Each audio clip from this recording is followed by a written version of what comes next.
narratives from these 15 Guyanese women.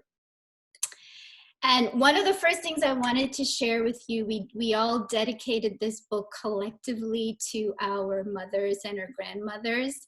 And so we start the book on this note with this long list for all of our mothers and grandmothers, because we wanted to set that tone that whatever lives that we may have in these diasporic cities that we're now spread out in, it's on the shoulders of our mothers and our grandmothers, and in some cases our great-grandmothers, who made a lot of sacrifices for the lives that we now live, both in Guyana and beyond Guyana.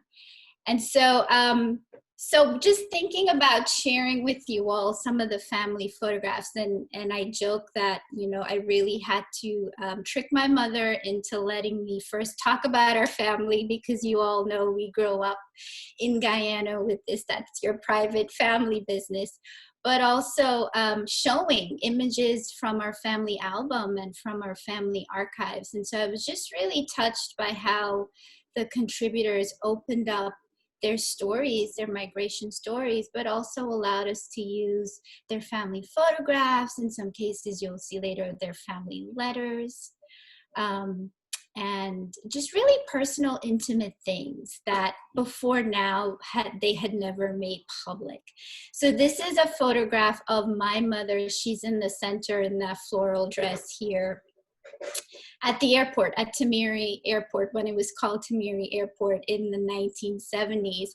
And I start the book with this photograph in the introduction of the book, just to really show that this airport became a very popular site in my family, because so many times my mom showed up to this airport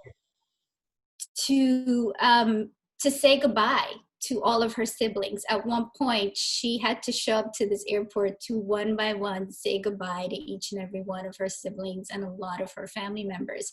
So I write about this common experience that a lot of us Guyanese had, which is airports became sites for family reunions. You would see a lot of your long lost family at the Timehri Airport because you're getting together to say goodbye to another family member. And so we start the book with this very important site of transition and site of migration. I know a lot of you, and especially Maria, who's been doing some incredible work on Windrush. So there are a couple parts of the book where we do address the specific Guyanese women, British Guyanese women that were part of Windrush. And I think that the Windrush generation, and particularly those Guyanese women that were on the SSS Empire, I know that a lot of Guyanese women aren't always in that narrative, but we were able to find the ship manifest, and we could see those particular women that were traveling directly from British Guyana to London. So we wanted to include that artifact in the book, and Maria's chapter, which she'll talk about later really beautifully, also addresses that.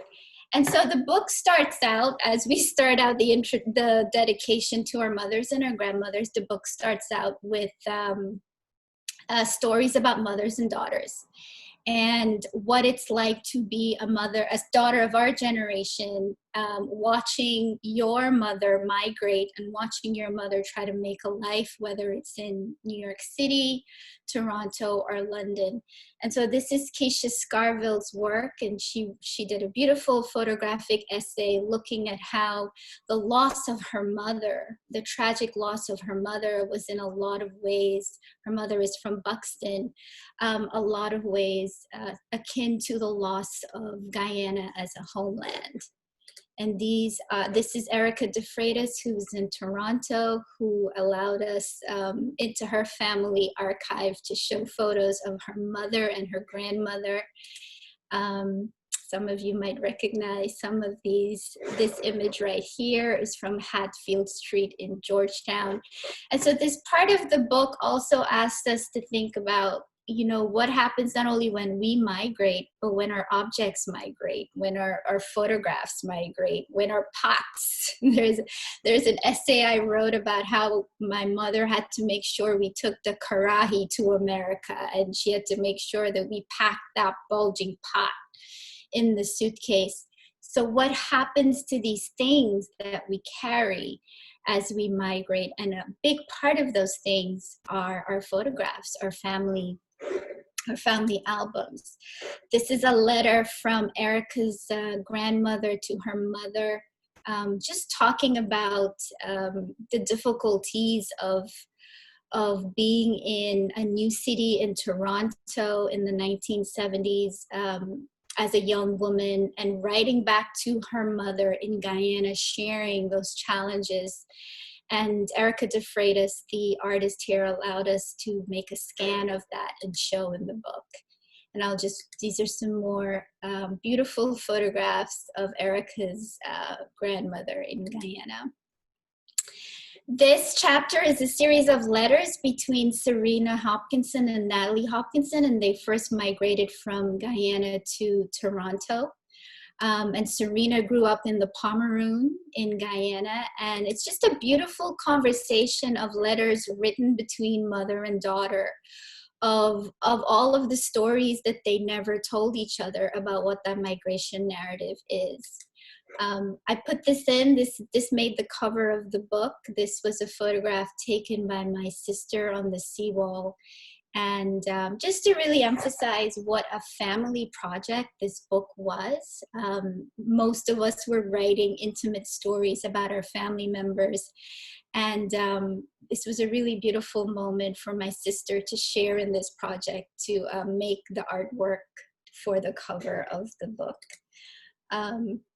This is an important story in the book. So many of us know that part of the migration narrative is a lot of parents leave their children in Guyana, leave them in the care of grandmothers and extended family members, and then migrate to the UK, the United States, Canada, and later on send back for them. And this is a really heartbreaking story from Ingrid Griffith about what it was like as young children, her and her siblings, to be left by their parents for years.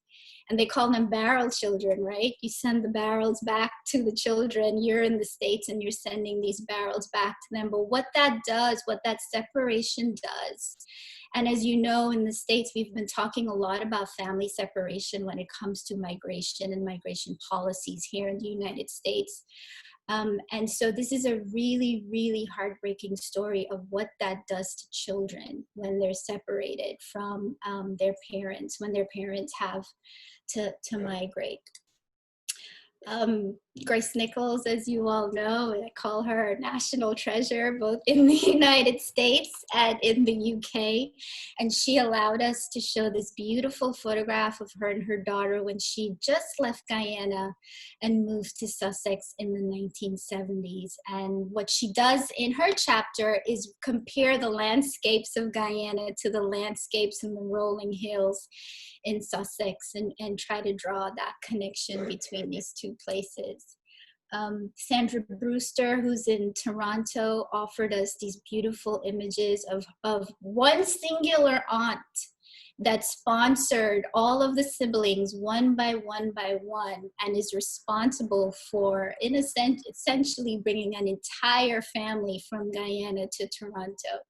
And I thought it was a beautiful contribution to our migration narratives, because I know my uncle was single-handedly responsible for a lot of his family members coming from Guyana to the United States. And so I think that's something that's a really important narrative, that family member that takes on that responsibility of allowing us to migrate and to transition. This is Michelle Wilkinson's chapter, and her dad was an architect growing up in Guyana, and she wrote this beautiful essay of you know, we talk about the things that we carry, we also have to think about the things that we leave. And so this beautiful homage to the house that her grandfather built in Guyana as an architect, and what it means to be away from that home, to grow up in that home, to be away from that home, and to be separated from that home. And we end the book with Maya Makrandalal's moving essay of going back to Guyana to bury her grandmother in a Hindu ritual. And so there's more of these photographs of encountering these homes that we grew up in. The book Liminal Spaces was actually inspired by an exhibition I curated a few years ago at the Caribbean Cultural Center, where I'm the curator-at-large, and it was of the same name, Liminal Space. And it was a collection of Guyanese artists within the United States who were using their artistic practices to engage their particular narratives of migration. And so there's Dominique Hunter on that black wall, who's also in the book, who's based in Guyana. And Michael Lamb is also on that black wall, an amazing photographer who's based in Guyana. But I wanted to bring this project up. Not only did it inspire the book, but because Stanley and Khadija are here, they were both in this project. And so it's kind of a full circle moment to be in conversation with them. So this is one of the installation shots, and you see we featured Stanley Greaves's work here, and Khadijah's right across the hall. And this is a more close-up view of Stanley's work.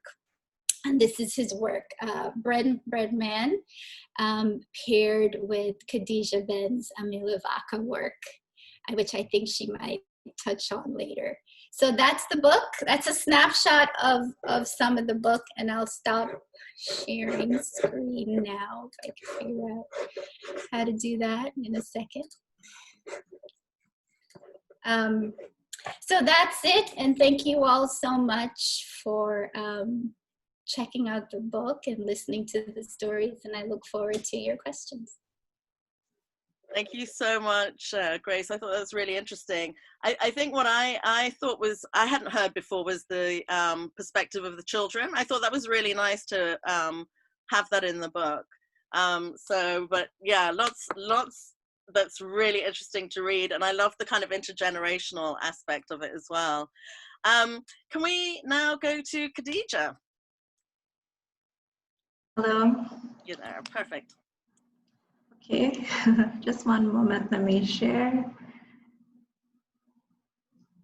So, hello everyone. Thank you to Juanita and Rod and to the others who are here today. I'm very happy to be with all of you today.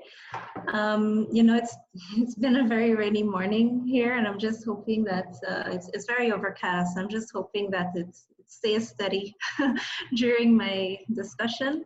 My talk shouldn't be very long.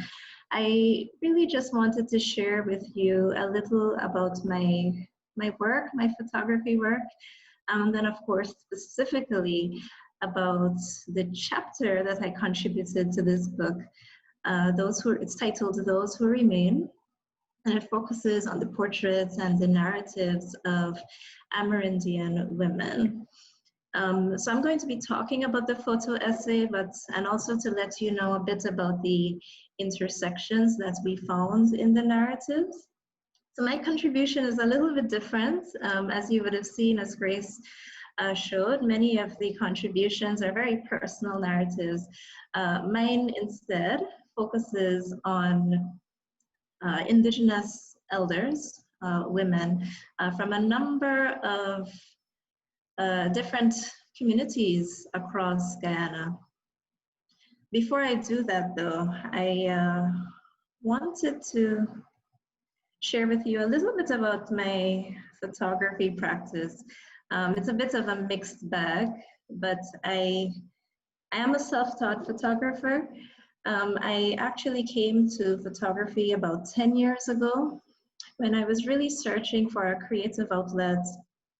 And I encountered the really inspiring productions of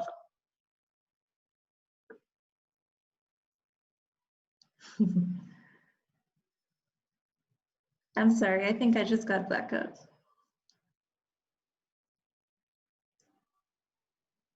We can still hear you, Khadija. Okay, I just wanted to make sure.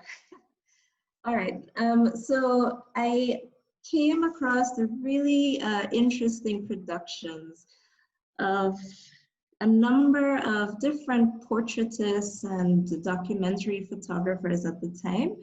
And I really just wanted to know how they did that. I was really curious. I've always been interested in art, but I was curious to know in terms of portraiture specifically, how persons and artists can tell a constructed narrative that, you know, really forms around a concept versus one that can strip away all falsities and capture really a person's spirit in an image. So I wanted to explore that, but I was not confident to ask persons to pose for me in the beginning. This image is one of the first portrait / documentary style images that I took. It was of a woodcrafter who works in Georgetown. But what I decided to do actually was that I began with self-portraiture, and this was before the selfie culture. It was long before that, because I think that began sometime in 2013, 2014. I decided to start taking photographs of myself, and then it's actually really quite difficult to do. And then what I really wanted to do, because I am a geographer and I spend a lot of time outdoors, is I wanted to move on and take images outdoors. So a lot of the photographs that I take tend to be, you know, a mix of portraits and landscapes. And of course, because I'm so inspired by painters and light, you know, all my images are natural light. They're not studio based. And I really just enjoy really trying to capture a narrative and a concept in my work. I also played around a bit with nature photography, as you can see, and you might also notice that I tend to use a heavy dose of color in my images. In the same way that I like color, I was also interested in the removal of color. So I played around also a lot with black and white. So for instance, these are a series of tropical flora.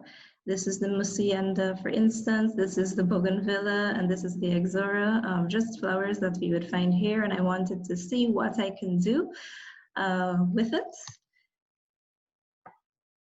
And since then, my portrait work is a little less, particularly with respect to self-portraits. I generally prefer to photograph others, but I also prefer to shoot outdoors. So I just wanted to give a little background to my photography and to remind that I am also a trained geographer. I do a lot of digital mapping, and my work focuses on land use planning and disaster management, some of the application areas, to name a few. And so this means that I have spent a lot of time in the field over the years working closely with communities. And as I move across, I travel across Guyana, I really just wanted to capture the people and the places that I saw. And I published those images on my website. I had a website called This Is Guyana, which was really just a play on the, on the term that I would hear mostly in a negative light. I wanted to counter that framing because, you know, in my mind, yes, this could be Guyana, but this is also Guyana, these people, these places, these cultures. And so I found what was interesting for me is that many of these images like this, which are really just ordinary, in my view, images, seem to really resonate with persons in the diaspora. So I just want to say that nowadays I don't maintain the websites, but my photography practice continues.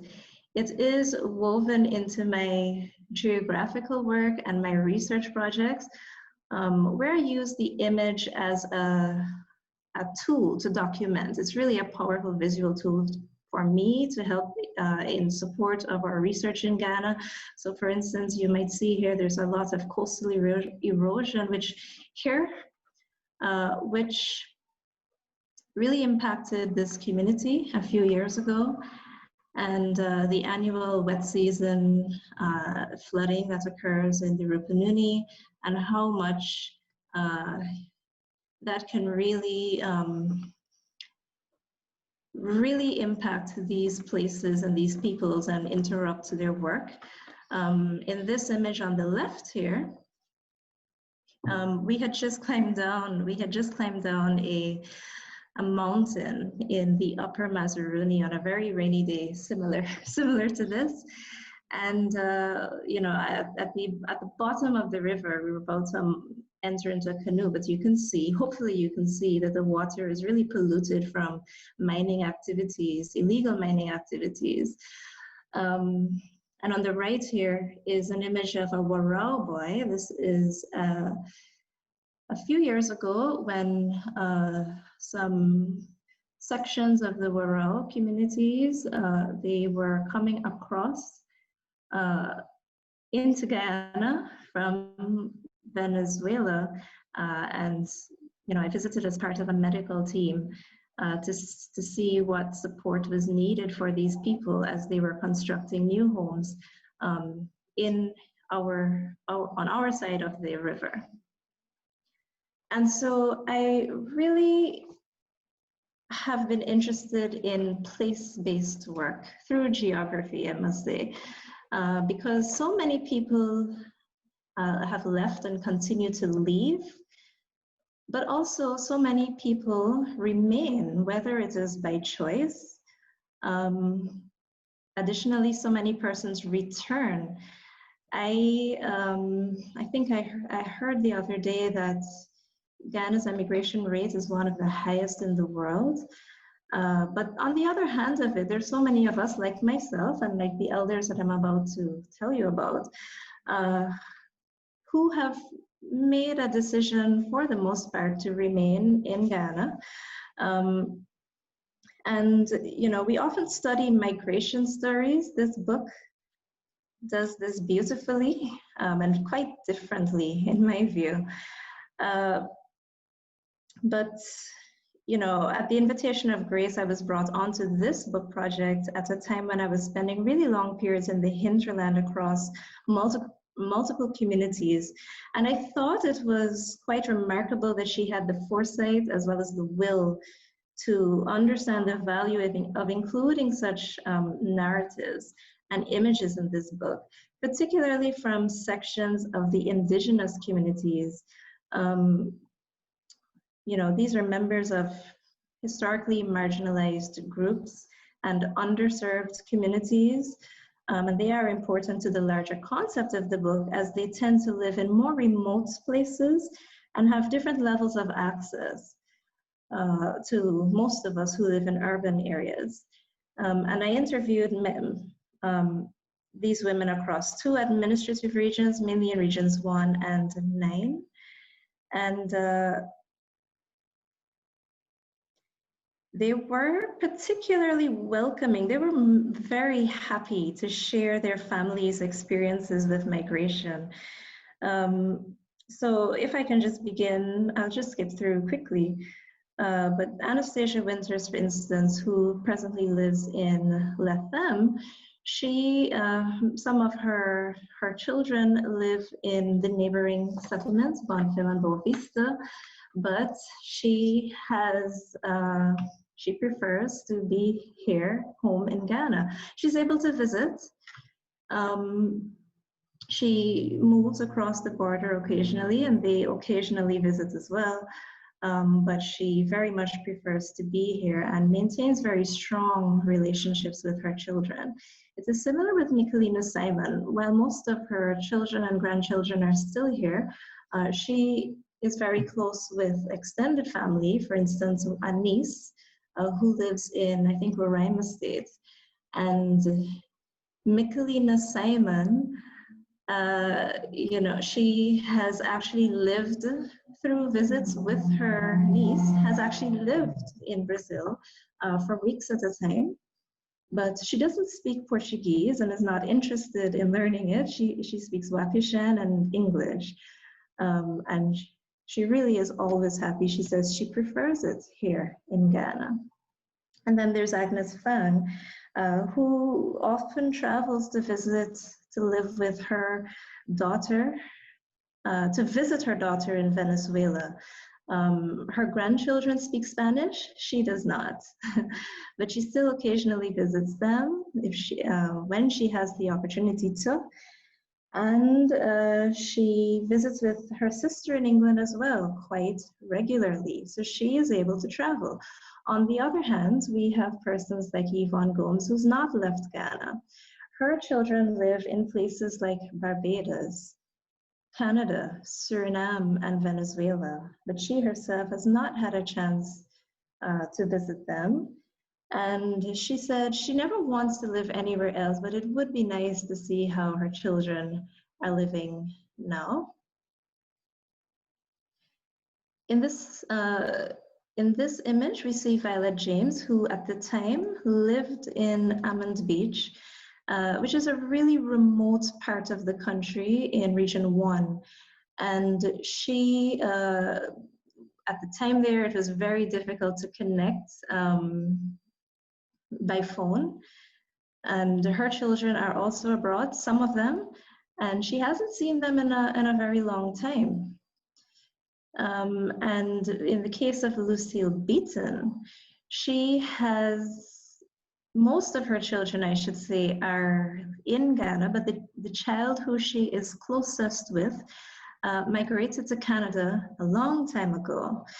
In this image to the right, she was looking at the barrel that he sends her. So this son actually still supports her, and they are able to call, maintain frequent phone calls in Ghana. Well, and she really brought about the sense of loss.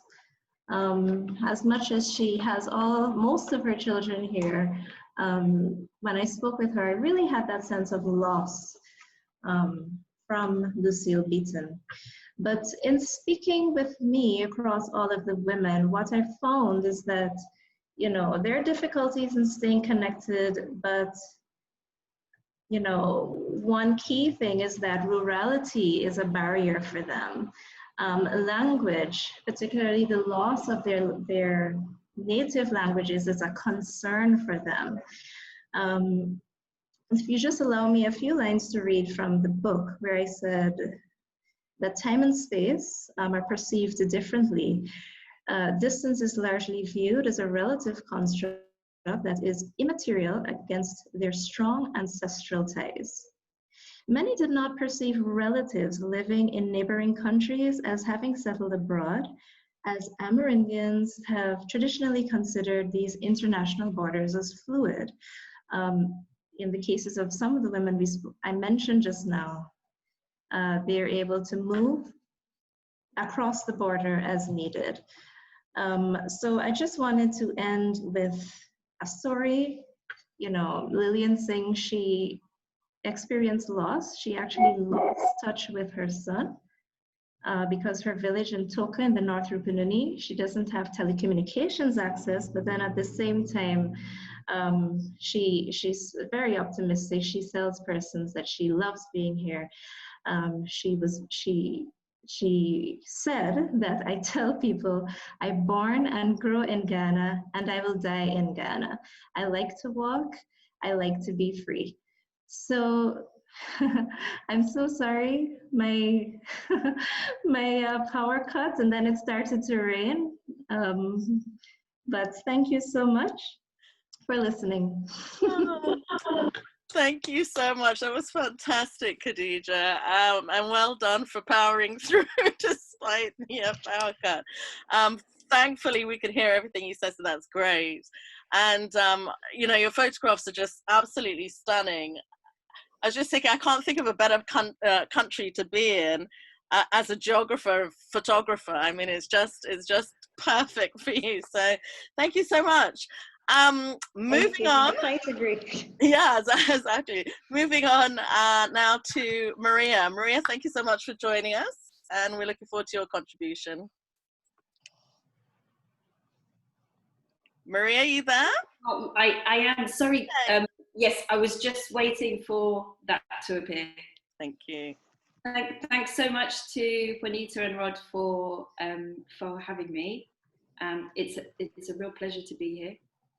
I wanted to say that this morning my son said to me, I was telling my son that my husband was just going to look after him because I was on Guyana Speaks, and he said, "Don't tell me, are you going to be talking about indenture, blah, blah, blah."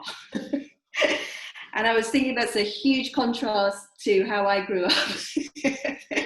Because I grew up without hearing the word indenture or hearing either of my parents, my dad, who's a descendant, mostly a descendant of indentured labourers in Guyana, and my mum, who was born during the Spanish Civil War and grew up under a dictatorship. So they made a decision to talk about past. And then I'm going to read you the first part of my essay, which dwells on that decision and the effect that it had on me. I grew up knowing nothing about the history or culture of my father. Courtesy of the British Empire, I am the byproduct of two mass migrations. The migration of my great-grandparents from India to Guyana in the latter part of the 19th century as Indian indentured labourers, and the migration of my father, Paul, from then British Guyana to the United Kingdom in 1961. Paul was part of what later became known in Britain as the Windrush generation. The first of his four siblings to leave Guyana, he was also the only one who chose to come to the United Kingdom, while his siblings formed part of a later migration to Canada. He left British Guyana's capital, Georgetown, by boat. Accompanying him were a childhood friend and two other young men who all shared a cabin in a 3-week journey to Plymouth in southwest England. My father had hoped to see the world, yet within 4 years he had permanently settled in London. In his third year in the city, he met a woman from the northwest of Spain who had also made her home in London. Within a year they were married. A procession of babies, of which I was the last, terminated any ambitions either of them may have had for themselves. My parents' attitude towards who their children should be in a country to which they had both migrated inadvertently rendered me a cultural orphan. I have always felt that I was left unarmed in a society that didn't accept me. As an undergraduate, I discovered a small section in the university library on Caribbean literature. It included novels and works of poetry by Indian Caribbean writers. From these books, I learned that I was part of a community, and by reading as much as I could, I slowly absorbed the story of indenture in the Caribbean and began a journey that continues to this day. Two things have shaped the direction of my adult life: my father's silence about his ancestry and the racism that my brothers and I experienced as children of Guyanese and Spanish heritage growing up in West London in the 1970s and 80s. This was a time when every institution that carried authority attempted to convince immigrant parents that a sense of cultural identity was an obstacle rather than a lifeline and a necessity. "You were born here," my parents would say. "You're British." I remember these years as being darkly lit, gloomy. The prevailing attitude of this time in Britain was a bleak one, where racism was an everyday experience. My dad was brown, and my mother, although white, was not much better. As far as our little island was concerned, they were both foreigners. For much of my early life, I struggled to understand my father's heritage. As a child, I knew that the part of me that was most hated in the place I called home came from him. But this never changed the love I had for him. To the contrary, I clung to my connection to his identity as a constant, solid thing, because I believed I had nothing else. Nothing connected me to England beyond the accident of having been born there. In these circumstances, all I could be was my father's daughter. Yet everything I knew about his background was fragmentary. He was from a country called Guyana. It used to be a British colony. Inexplicably, he was both Indian and South American. And this meant that the children who pelted racist words at us in the streets were essentially correct. Correct in the sense that the words that they used in the UK was a derogatory term for anyone of South Asian origin. One night, some neighborhood children threw dog mess against the window of the room that I was sleeping in. This is one of my earliest memories. They had wrapped it in pink toilet paper, and some of this paper stuck to the window. There was no joy in the fact that they were forced, either by the police or their parents, to wipe it off the following day. They lived on that street, and so did we. For the foreseeable future, we would have to see them every day. What wears you down more in the end, the big incidents like these, or the incessant daily questioning of your identity? Where are you from? No, where are you really from? But where are you from originally? And before that? I understood I wouldn't be permitted to belong to the UK in a myriad of ways. Maybe I was even conscious of it before I could speak. My mum once told me that people would shout abuse at her in the streets as she pushed the pram. I wonder how this must have felt for her and for my brothers. They would have been old enough to understand that she was a target because we bore no resemblance to her. Her skin was white, her hair straight and fair, and her eyes blue. We, on the other hand, had varying shades of brown skin, brown eyes, and dark brown wavy hair. In my primary and junior school, there were no children of South Asian heritage. In my secondary school, there were 2. If there were South Asian families living in our area, I didn't know any of them, and we certainly didn't know any other Guyanese families. There were a lot of Spanish immigrants who made their home in West London in the 70s and 80s, but we were so obviously beyond their understanding that there could be no way forward there. Like so many children who have no other way to put themselves in context, I found solace and succor in the local library. I never read a book about anyone like me until I left home to go to university, but in weekly and sometimes daily visits, I managed to leave a world in which I was largely unaccepted and alone. So I'll leave the reading there, but I wanted to say, it's what I wrote, it's a little sad, it may seem a little sad, but I think if you stay with me towards the end of the essay, Grace has got a picture of the last page there. So I left it at the library, but I think I want what I went on to say in the rest of the essay, which is really important and kind of in an attempt to honour the Guyanese writers that kind of lifted me out of that sense of unbelonging.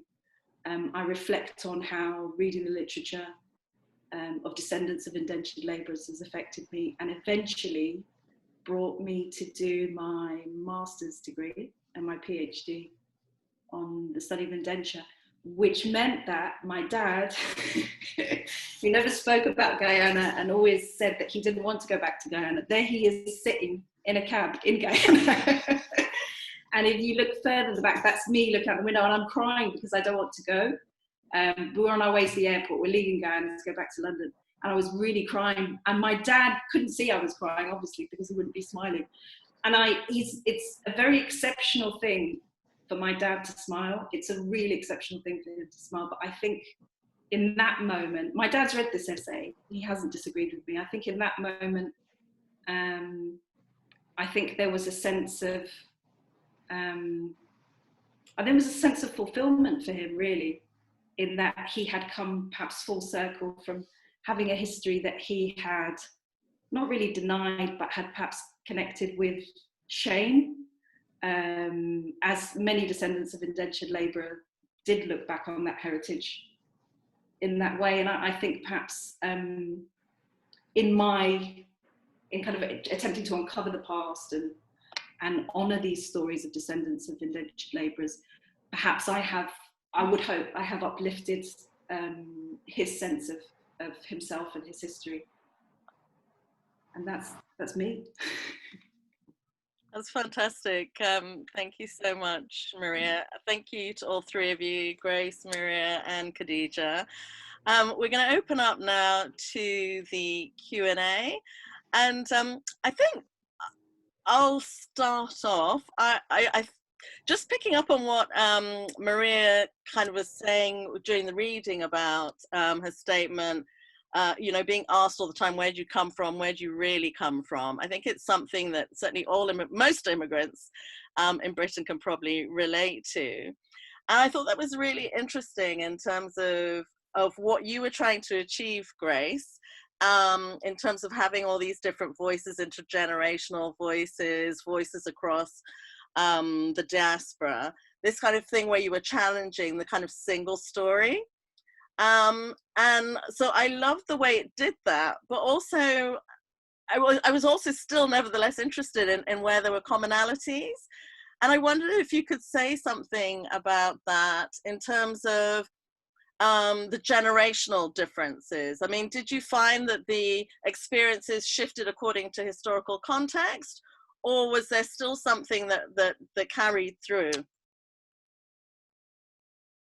Wow, what a great question. So in the book, we have contributors who are in their 70s to contributors who are early 20s, and that was by design. Because as you know, the migration out of Guyana, and as Khadija so poignantly showed us, the loved ones that had to bear witness to that migration out of Guyana. And David Dabadine, I think, who I see his name here, has done incredible work in reporting on the BBC, talking about this mass exodus of Guyana, and, you know, this incredibly haunting phrase that David used, which I quoted in the introduction, of a disappearing nation. You know, what does it mean to be part of essentially a disappearing nation, and to watch the people you love leave one by one? I think the commonality, Juanita, what I saw in terms of us as the generations of daughters looking at our mothers and our grandmothers, was just tremendous awe and humility and respect for what they had to go through. And that is a narrative woven all the way through, particularly if you want to read Natalie Hopkinson's letters to her mother, Serena Hopkinson. Her mother had this idea of, you know, all the ways she sort of failed at raising her children in first Canada and the United States. And then Natalie, as the daughter, comes in and says, no, you actually did a remarkable job. It wasn't, you know, as bad as you thought that it was. But for mothers and grandmothers to have felt that kind of, I know my mom felt it, that sense of, I'm not getting this right, because essentially you're Guyanese women raising American children, raising British children, raising Canadian children, and you have no blueprint for it. But from the daughters' perspectives, from the children's perspective, it wasn't a story of failure. It was a tremendous story of grit and agency and resilience, and it was beautiful to see that thread woven through their stories. Thank you. Yeah, I think one of the things I thought was interesting is it felt that actually, at least to some extent, that you could see the generation building up upon the other generation. You know, like it seemed as though there was success, like the mothers had done something right, because, you know, helping you become professionals, you know, the individuals become professionals and fit into society, kind of seems to be evident in the writing. So I'm just going to go to Gordon. Stewart has a question. He said, how many Guyanese men and women traveled to the UK on the SS Windrush to the UK? 44. 44. There was 44. I don't know what the breakdown is between men and women, but I know in terms of mostly men. Mostly men, but yeah, in terms of the total number of people who were Guyanese, 44. And you can probably hear Rod chiming in the background going, yeah, one of my uncles was one of them. So I know he's your Uncle Joshua, was it? Yeah, Rod's Uncle Joshua. And then Anita, just to answer the question too, and Maria, you know, this is her area of expertise. A good amount of those women from British Guyana were also traveling alone. And so to be traveling solo in that time in history on a ship, you know, crossing that ocean was a tremendous act for women to be traveling alone too, without husbands, without families. That was also a really important thing to know. Absolutely. Maria, did you want to add to that in terms of... You know what, I just wanted to say, David Daberdeen and I are part of a trio of editors that are working on a book at the moment called The Other Windrush, which is an anthology of writing by descendants of Indian and Chinese indentured labourers who came to the UK as part of the Windrush migration. And one of our contributors is an actor called Gordon Warnick, who you may know from My Beautiful Laundrette. He was a lead character. Everybody remembers Daniel Day-Lewis, but Gordon Warnick was the lead character in My Beautiful Laundrette. And his mom was actually from Guyana. And she was an Indian Guyanese woman who came in the 1950s on her own, kind of with the support and best wishes of her family. And it's a real kind of privilege and a pleasure to be working on producing an anthology of writing that includes stories like that, because I think that we don't hear them enough. I mean, what an epic thing at that time to make that move as a woman, with all the prohibitions that entailed. And I think it's important that we, you know, as a generation now that's looking back at Windrush, celebrate those women. Yeah, I think it's amazing. I met a lady, trying to remember her name, who she mentioned that when she arrived, for example, she was trying to get her own home and she had enough money to do it, but she couldn't get it because you needed a husband to get the mortgage. And so it must have been extraordinarily challenging for women then. But I think, I don't know, Maria, if you've kind of noticed this, I've been very surprised by, you know, when in most of the historical texts that we look at, it refers to 492 people having arrived on the Windrush, but actually seems the numbers that recently, I saw the BBC had published some new figures saying there was like 1,227. Yeah, 1,027, and then maybe like 800 or so people having come in from the Caribbean. So do you know if anybody's revisited to see what the actual breakdown has been between the number of women versus men? No, is the short answer. Sorry. I saw in Colin Grant's got this book called Homecoming, and he seems to have wrote somewhere like 200 women were on that initial, you know, the 22nd June 1948 Windrush. So yeah, there's definitely lots of stories that still need to be told. There was a question. Anita? Yes. Right. One of the speakers said that they knew how many Guyanese women came. So if you subtract that from the 44, wouldn't that give us how many men and women came? No, I don't think Maria was saying that she knew how many Guyanese women came.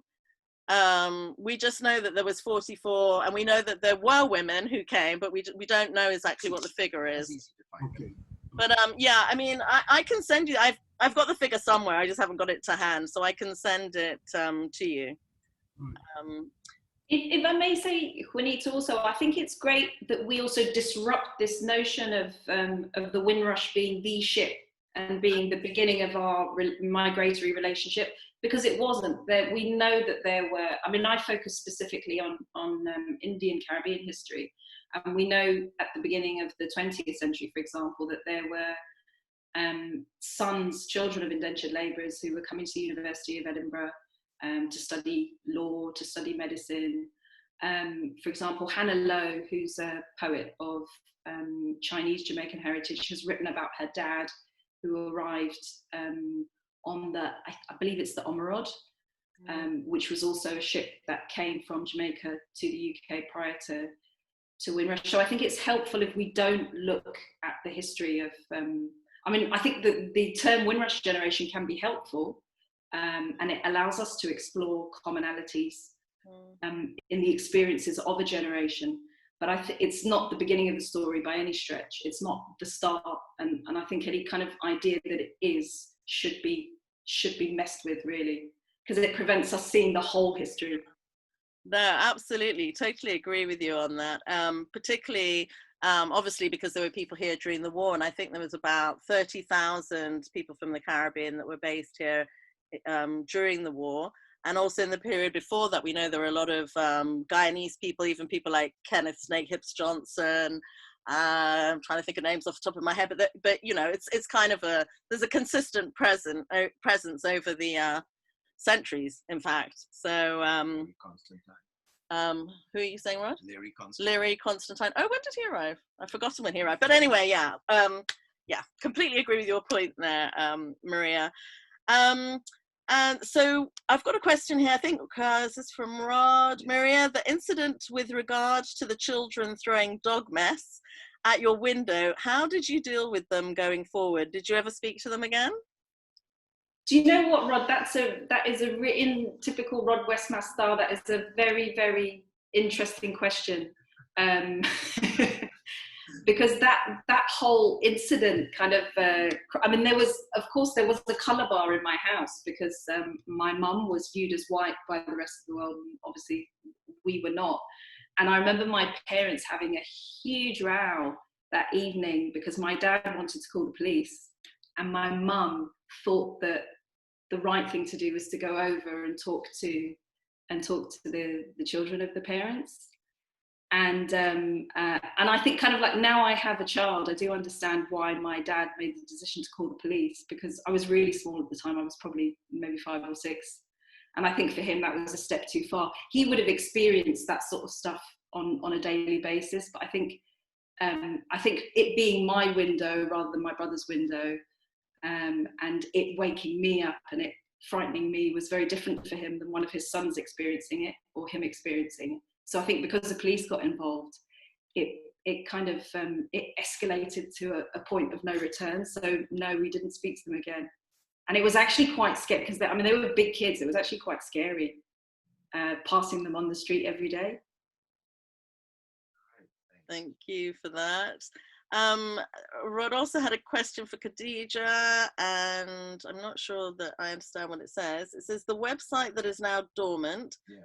Have you concluded not to update it? And if so, how can we see you connect work? Our current work. Oh, your current work. Okay, connect. Current work.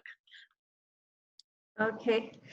Well, yes. I did have 2 websites which I deactivated a while ago, and I must confess I'm not very much into social media. But my work continues to be shared, such as on forums such as this, and in my research work that we're doing through the Department of Geography at the University of Guyana. But if it is that I decide to redevelop the site, I'll be sure to share it with all of you.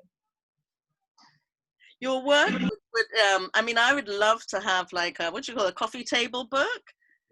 You know, with all of your work, and just like the little, you know, their statements. I think it's so beautiful and refreshing to hear, especially in the diaspora, because you hear so much that's negative about Guyana.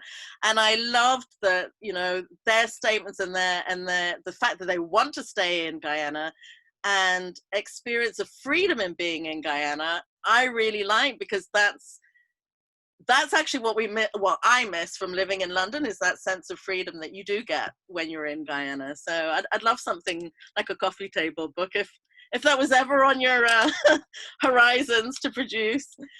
I'll certainly think about it. What I found, though, indeed, is that many of my images did tend to resonate a lot with persons abroad. For me, it's abroad.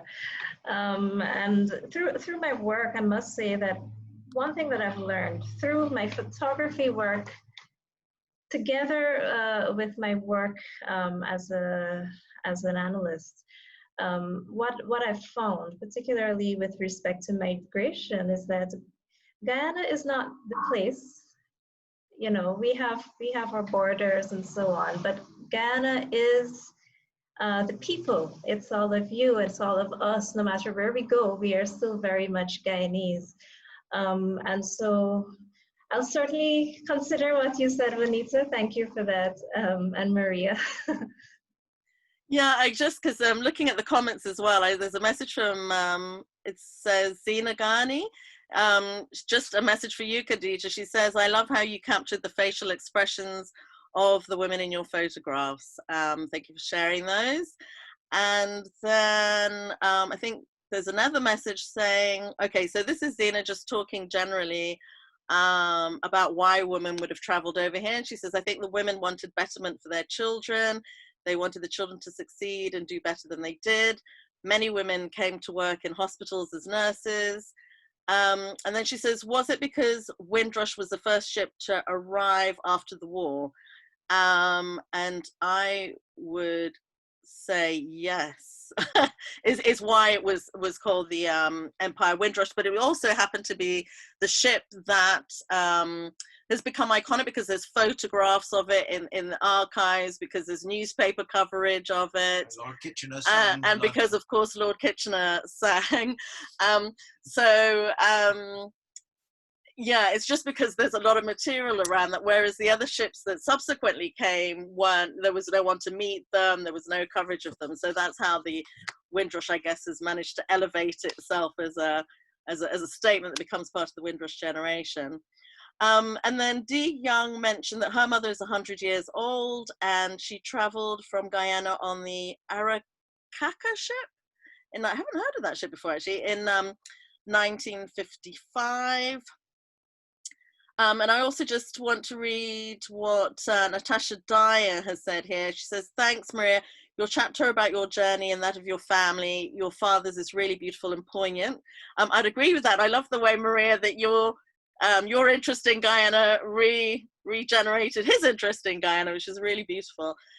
She says, grateful to you and others for sharing these important stories. Thanks to Khadija and Grace. Yeah, and so just a reminder to everyone as well that of course there's a link to the book right at the beginning of the chat section. Grace put the link in, www.openbookpublishers.com. You'll see the rest of the link there. If you just go to the top, you can download a copy of the book, the free book, from there. I just want to make sure I've got everybody. If anybody's got any messages. Oh, Dingan is just reiterating to Khadija, you really must do the book. The images are wonderful and it reminds him of being back home. Also, he says, there really is a decent market for the book. Many of the Guyana table books have already sold out. So yeah, I think we've given you something to do extra upon all the many things you already do. Yes. This time next Christmas, we hope to have you presenting a coffee table book. So I think we've covered all the comments in the chat. Let me just see if there was any other questions. Oh, I think the only other question, we're at 3:15, so I'm just going to do one more question if I can. Just to ask how, if you found that the migration, the experience of migration kind of differed depending on the kind of ethnic group and how different ethnic groups kind of live their lives. So whether maybe like if you're Indian, Guyanese, you know, versus, you know, whether you're Amerindian or African Guyanese or Portuguese, or, because one of the things that struck me here is that the Indo-Guyanese community here in the UK, their lives kind of, their communal lives kind of hitch around the temple, for example. You know, so sometimes you don't, there isn't the opportunity for everybody to mix in the way they might do back in Guyana. It's not as readily, it's not with as much ease as it is within Guyana, because the different ethnic groups are kind of doing different things. And I just wondered if anything like that came out in the book. And that's just to Grace or Khadija or Maria. One of the things I write about in the introduction is I call out how when we talk about migration, just generally, universally, and one of the things that we do make the case about is that migration is sort of one of the most important 21st century Oh, Grace is frozen. By migration. It's just the reality of our world, wherever we are. Grace, pandemic. Grace, can you say that again? Because you got frozen for a moment. Sorry, am I okay now? Yeah, you're okay now. I was saying that in the book, we lay out that migration is probably one of the most important 21st century experiences of our lives. And it's one of the things that bonds all of us, no matter where we are. We are all impacted by this pandemic, and in a lot of ways that is also a result of people moving about the world, right? So this is a thing that gets to all of us. But what I write about in the introduction is that how those experiences of migration have been co-opted by policy, by data, and particularly by politics. And so the book actually was an intentional counter against the politicization of the migration narrative. And to do that, what essentially each and every one of the contributors ended up doing in their own way was focusing more on the intimate stories and the home life and the domestic sphere of their migration narratives. Because oftentimes, and particularly with Guyana, I think we fall into this habit of the racial, political, stigmatized conversations about Guyanese experiences. And I think as a collective, the 15 of us really try to push against that kind of a narrative and show a more universal collective experience of migration and how we share those experiences. Thank you, Grace. I have to say, I think you really succeeded with that. That was one of the things I loved, was it felt like it was just about women. I just loved that it was like a celebration of women and how much women just achieve and how much they strive and they just keep going and they're just phenomenal. So yeah, you absolutely managed to, there was no thought, actually, from the bits that I read, there was no thought in my head at all about the women's sort of ethnicities or cultural backgrounds at all. It really did come across very strongly about being these experiences of either migration or remaining behind. But yeah, you completely smashed the whole political narrative, I thought. So yeah, so thank you. Thank you so much to the three of you. It really has been a great honor to have the three of you on Guyana Speaks. And thank you so much for your time. I'm gonna just do a big round of applause because I know that you won't be able to hear everybody else. So I'm just gonna say thank you so much. And we're gonna now move on to Stanley. And I believe in the process of the blackout, we've probably lost Akima. Yep. So, and also Bernadette Passard was trying to connect as well, and looks like she got bumped off too. So Stanley, it's you and me. I'm going to be talking to you initially, but if I can just introduce you, I know everybody of course knows you, but just to say, of course, that Stanley was born in 1934, and is it your 60? You were 68 last week, so have very many happy returns. 68. 86. No, 68 is because he looks 68. That's why I got confused. 86, Stanley. That's crazy. 87. So yeah, well, it says on my notes here that you're a painter and a writer, and of course I know you don't like being referred to as that, but rather as a maker of things. writing in 1995, Rupert Narayan, I think, said something about that it may be that no major Caribbean artist of our time has been more fecund and versatile than Stanley Greaves of Guyana. And, you know, that's reflected in the enormous selection of awards that you've had, from the Fulbright Award in 1979, from the gold medal, Santo Domingo Biennial of Painting, and I think that's a triptych. There is a meeting here tonight, and that was 1994. But your versatility as well is shown in your book of poems. I think you got the Guyana Prize for Literature for the best first book of poems in 2002. And then you also had the Guyana National Lifetime Award for Art in 2014.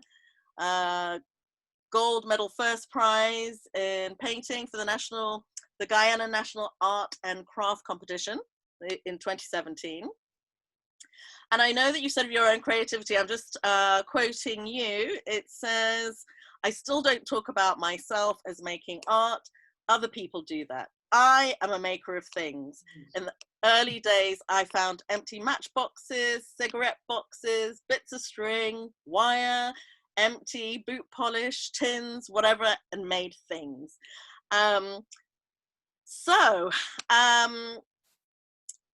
As Akima isn't here, I am going to welcome you. Welcome, Stanley. I know a lot of people were very keen to kind of be engaged with you on this Guyana Speaks section of the program. So I'm hoping people are going to be adding their questions into the chat section. But also, if maybe people can indicate to me that they've got a question, I can also just invite you to pose your question directly. Stanley, I wondered if you could say something about migration, because we've been talking about, you know, the liminal space. I know you were born in Guyana and that you've lived in Barbados, and you're now based somewhere in the States. To what extent do you agree with the kind of premise of liminal spaces, that the immigrant's life is art in its purest form? I think that's a statement that I read in the book, and I thought that was so interesting, that it says the immigrant's life is art in its purest form. Yeah, so to what extent has migration affected or influenced the shape of your work? The first thing was that when I was asked where I was from, you know, sort of questions like that, I said, ask Columbus. You know, and that actually was the end of the conversation. Very short conversation. It's true, ask Columbus, you know. The thing was, as well as you can be living in another country, you are in the country, but you're not of the culture. So that can cause some problems depending on whether or not you want to feel integrated within the culture. So if you want to do that, it means that you have to accommodate all kinds of things, which in my case, I was not prepared to accommodate. So that's why my answer was this Columbus thing.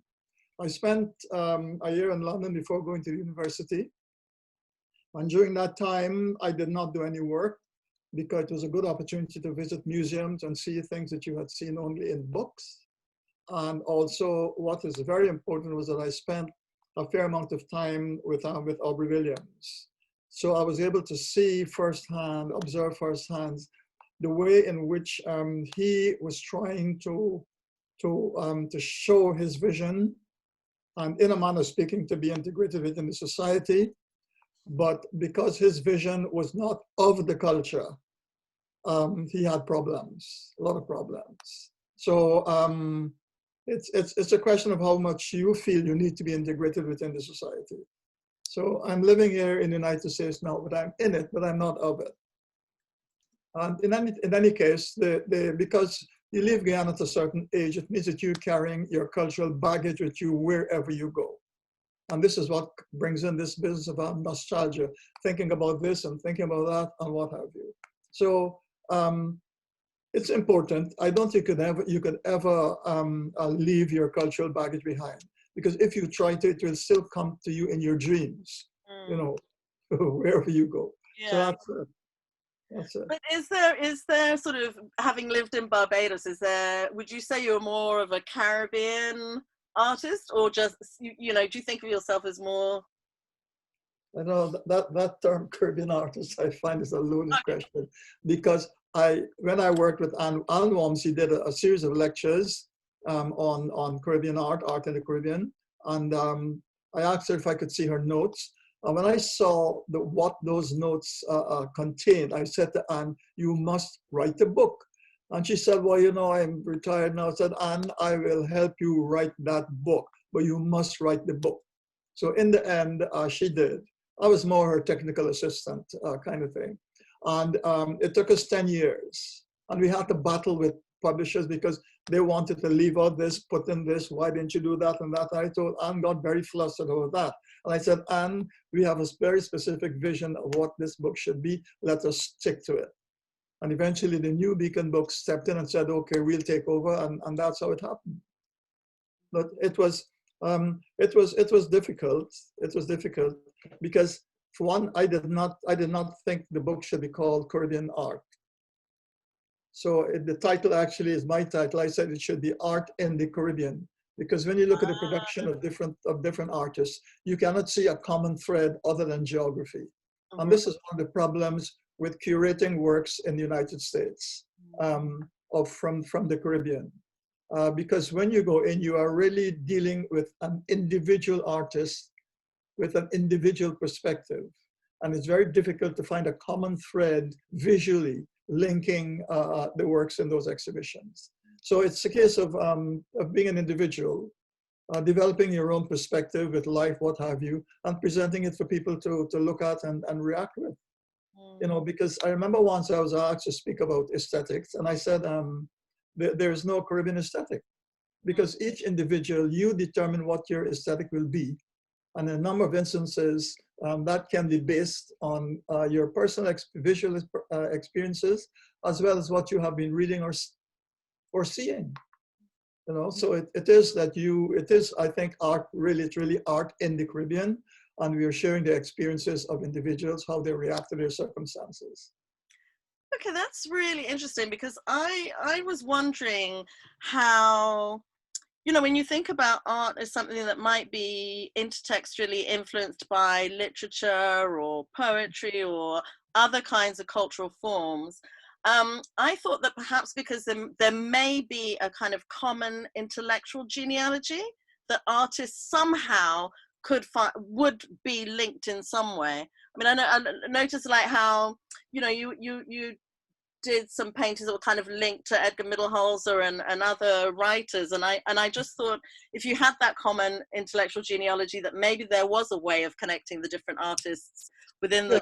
Yeah, I love that term, intellectual genealogy. I must think about I will think about that and get back to you. And that is very much to the point indeed, intellectual genealogy. What is it? Because I remember growing up, and I'm reading, and I continue to read, and I am reading books written by people who were not Guyanese, and they're giving me their worldview, especially philosophers and people like that. And I didn't have something to fall back on. And the only thing I can think of was that I have to make a connection with the land. With the land, that is what I have to fall back upon. And therefore, whatever philosophies, theologies, or whatever you want to call it, it will have to come from the land. Now, I was never a landscape painter because I didn't believe in this thing, look at something and just paint it. For me, it had to be something greater than that. And the experience I had going to Kaisho Falls, walk with my sketchbook and watercolor set, I'm going to do this thing. And when I got there and I saw it, I said, what the hell? No way, no way. So the experience for me then was really to observe the situation, observe the environment, and try to figure out what are the spiritual values you can gain from that environment. And so even though my first experience of the bush, as we call it, was like around about age 10, I continued to go camping. I did a lot of work camping with boys from St. Stanislaus, and over 10 years actually. And so we went all over the place, and this is rough camping. It's not your Bunsen burner stove or whatever, So you were a scout. and your camp stool and whatever. No, we did rough scouting. Right. You walk with your canvas, set it up. You sleep on the ground. You know, dig a hole in the sand, hide your oil, because the oil is used to freeze during the night. You wouldn't believe that. So for me, it was always trying to get a spiritual relationship with the land. And the only way I thought I could perhaps get an insight was by studying the work done by our indigenous peoples. So you look at things they made, you look at their petroglyphs and their petrographs, you read their mythologies to try to get an idea of how to form a spiritual connection with the land. And that is still an ongoing concern. It's difficult because unless you have a certain respect for nature and the land, it will evade you. And so you end up doing a lot of sophisticated things which really do not provide that connection. Some people connect by food, some people connect by folk songs, which I love, and all the rest of it. And I remember once speaking to someone about philosophy, and they said, well, you know, the philosopher this and that. I said, but we do have philosophy in Guyana. They said, what is that? I said, our folk sayings, our proverbs. Proverbs is the beginning of a philosophy because you are dealing with experiences around you and you're formulating something from what you've seen. You know, we have the thing about one dirty build dam. The dam is Guyana. And if you've ever seen the shovelmen, we don't have them now, but when you see shovelmen of work, it's quite a fascinating experience to see how they are handling that shovel, spading the earth out and dealing with it. So then you come to, and the French have an expression, you know, petit à petit l'oiseau fait son nid, little by little the bird builds itself. That is philosophy. When I was at the University of Guyana, I tried on 2 occasions to have an introduction to philosophy for first-year students. I failed on both occasions. And it was, for me, it was a terrible failure, not just on my part, but on the university's part, because I had people like Martin Carter, Bill Carr, Joel Benjamin, Rupert Rupnarai, who were the advocates, because the first time I did it on my own, but of course people can say, what Greaves talking about? He don't know nothing but no philosophy. So I said, okay, put together this team. They went and they were not able to convince the university to do that. And I felt that to my mind is still something, a cloud as far as I'm concerned, over the university. Because an introduction to philosophy will teach students how to use their minds and to be inquiring and to really have a great concern about being as a person. What is the nature of their existence in this land? And what is the nature of that land? But it didn't happen, you know. And this is one of the reasons why I feel it's very difficult to have a common experience, a common expression about being a Guyanese.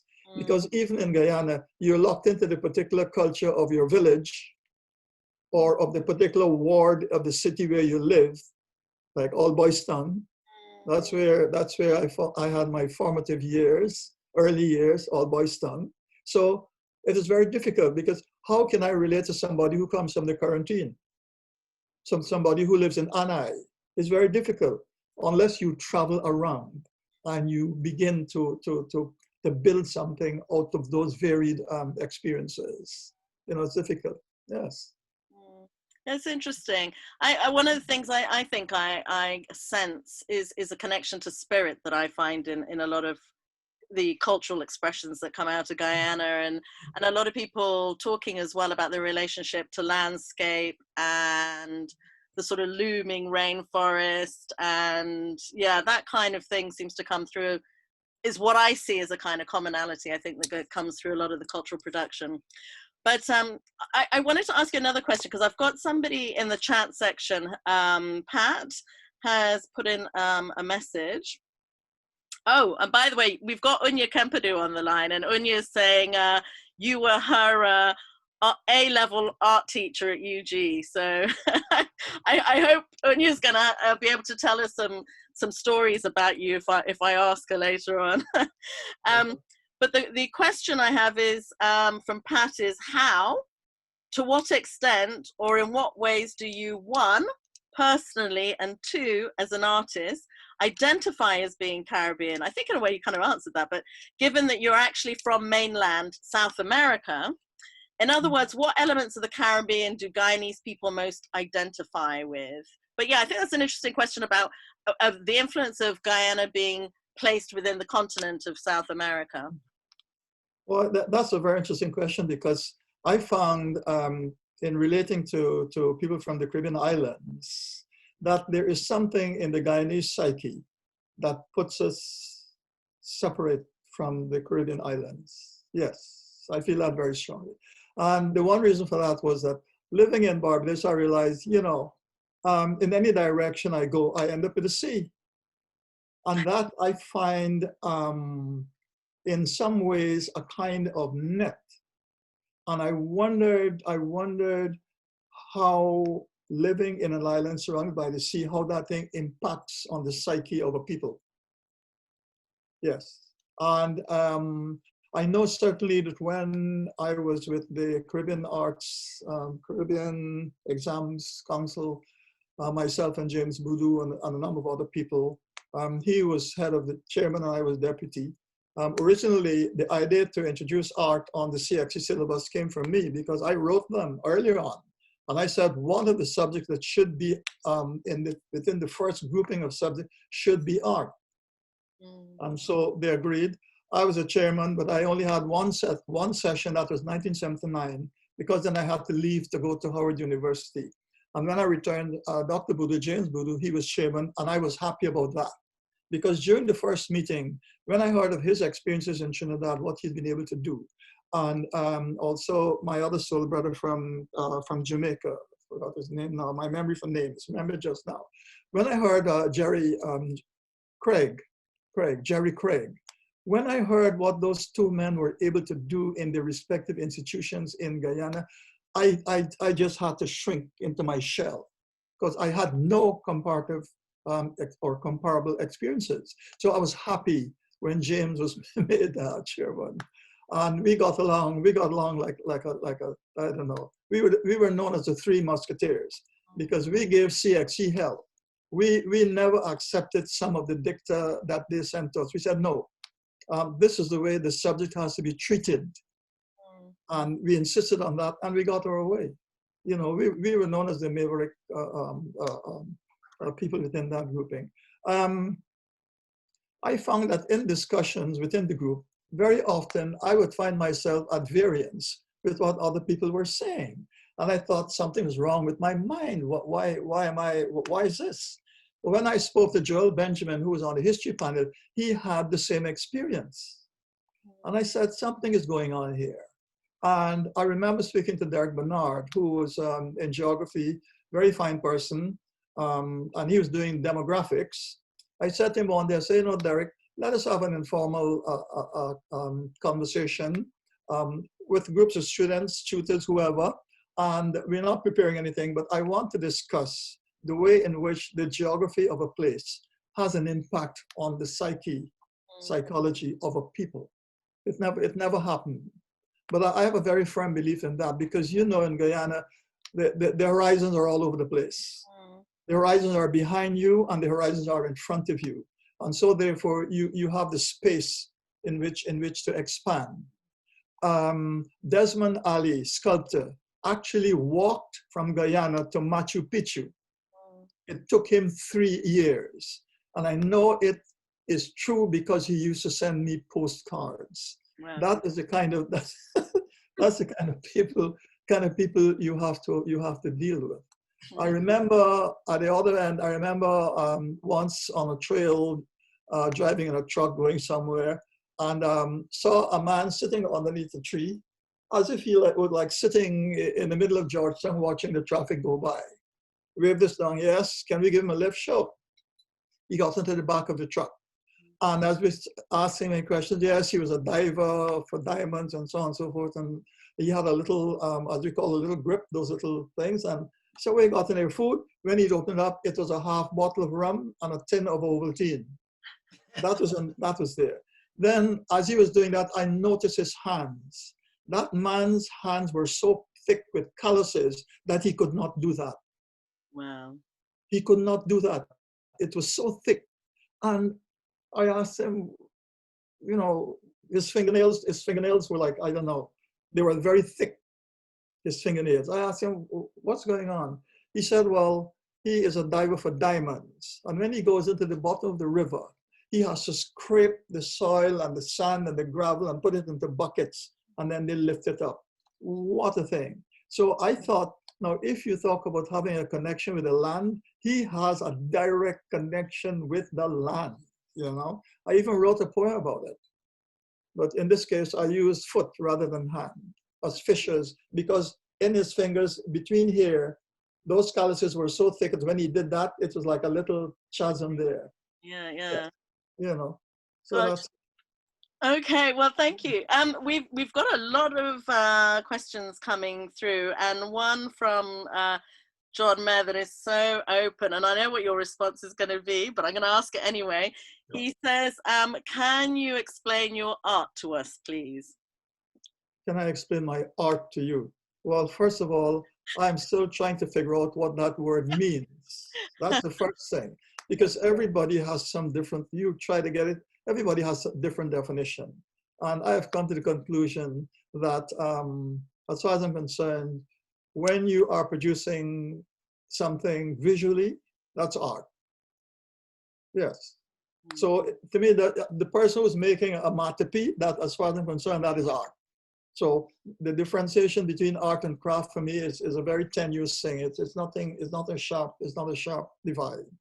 And so the making of something, the making of an object, a poem, or what have you, that for me is art. People usually add a lot of philosophical and all kinds of things that lead you around the bush, you know, but I've come to the conclusion that's what it is, as far as I'm concerned. I think you were saying as well the other day when we were chatting that actually that you didn't really, you weren't interested in telling people what you thought it meant. You were interested in the meaning that they brought to whatever you had produced. You know, you're happy for people to, you know, arrive at their own conclusions as to what it is. Because you look at a painting, a piece of sculpture, what have you. It is like looking at a book. You have to become engaged with it. And I call it your baggage. So whatever baggage you bring to that book or painting or sculpture or bowl of soup or whatever, that's what you will get out of it. When you ask the artist can tell you any kind of nonsense. You know, the artist can invent things on the spot to engage your question. So I try to avoid that. I do the important thing, move away at 45 degrees. 45 degrees thing, which is the most important angle. 45 degrees. They say 90 degrees. Think about it. 45 degrees. The most dangerous punch a boxer has is not this. It is the hook, the left hook or the cross, which are coming to you from 45. Anyway, yeah. So I don't sort of get into a lot of discussion about what is art. Because people will give you all kinds of things. Do you have themes? I mean, what is the motivation behind the art? I mean, what sort of drives you to produce something? Well, I don't produce art in the first place. I produce things. That's why I say I'm a maker of things, which is true. Yeah. When you say artist, that word has a certain baggage that goes with it. You're in a studio and you're painting every day, and you know whatever. No, I don't do that. No. I don't do that. For me, it's a question of experiences of one kind or another. Another experience will lead to a kind of thinking. And the thinking then allows you to produce something. In my case, the thinking will allow me to produce what? A painting, a drawing, sculpture, pottery, a poem, a bowl of soup. I make soup, by the way, that you can stick the spoon in it and it will stand upright. That's my notion of soup. The first time I saw soup in England, I want to know what on earth were they giving me? That's not soup. so that's what it is. For me, it is a question of the things that I make allow me to engage with the world, and that is its importance to me. It is allowing me to engage with the world because it is my reaction to what I'm seeing thinking, tasting, feeling, whatever. And this is why it is very difficult to find a common thread throughout the work that I've done. Right. Yes, so I will not have a certain theme and then I work it to depth. And because I find after a while it becomes it becomes obvious, you know. And for me, ideas come from all over the place. Too many ideas, as a matter of fact. Then I have to find a way to deal with it. An idea comes to me and I have to design and make a piece of jewelry. An idea comes to me, I have to make a pot. So it is having to move through all of these various disciplines. I remember when I was at Newcastle, after my first year, second year, students wanted to know, how did you know to do that? How do you know to do that?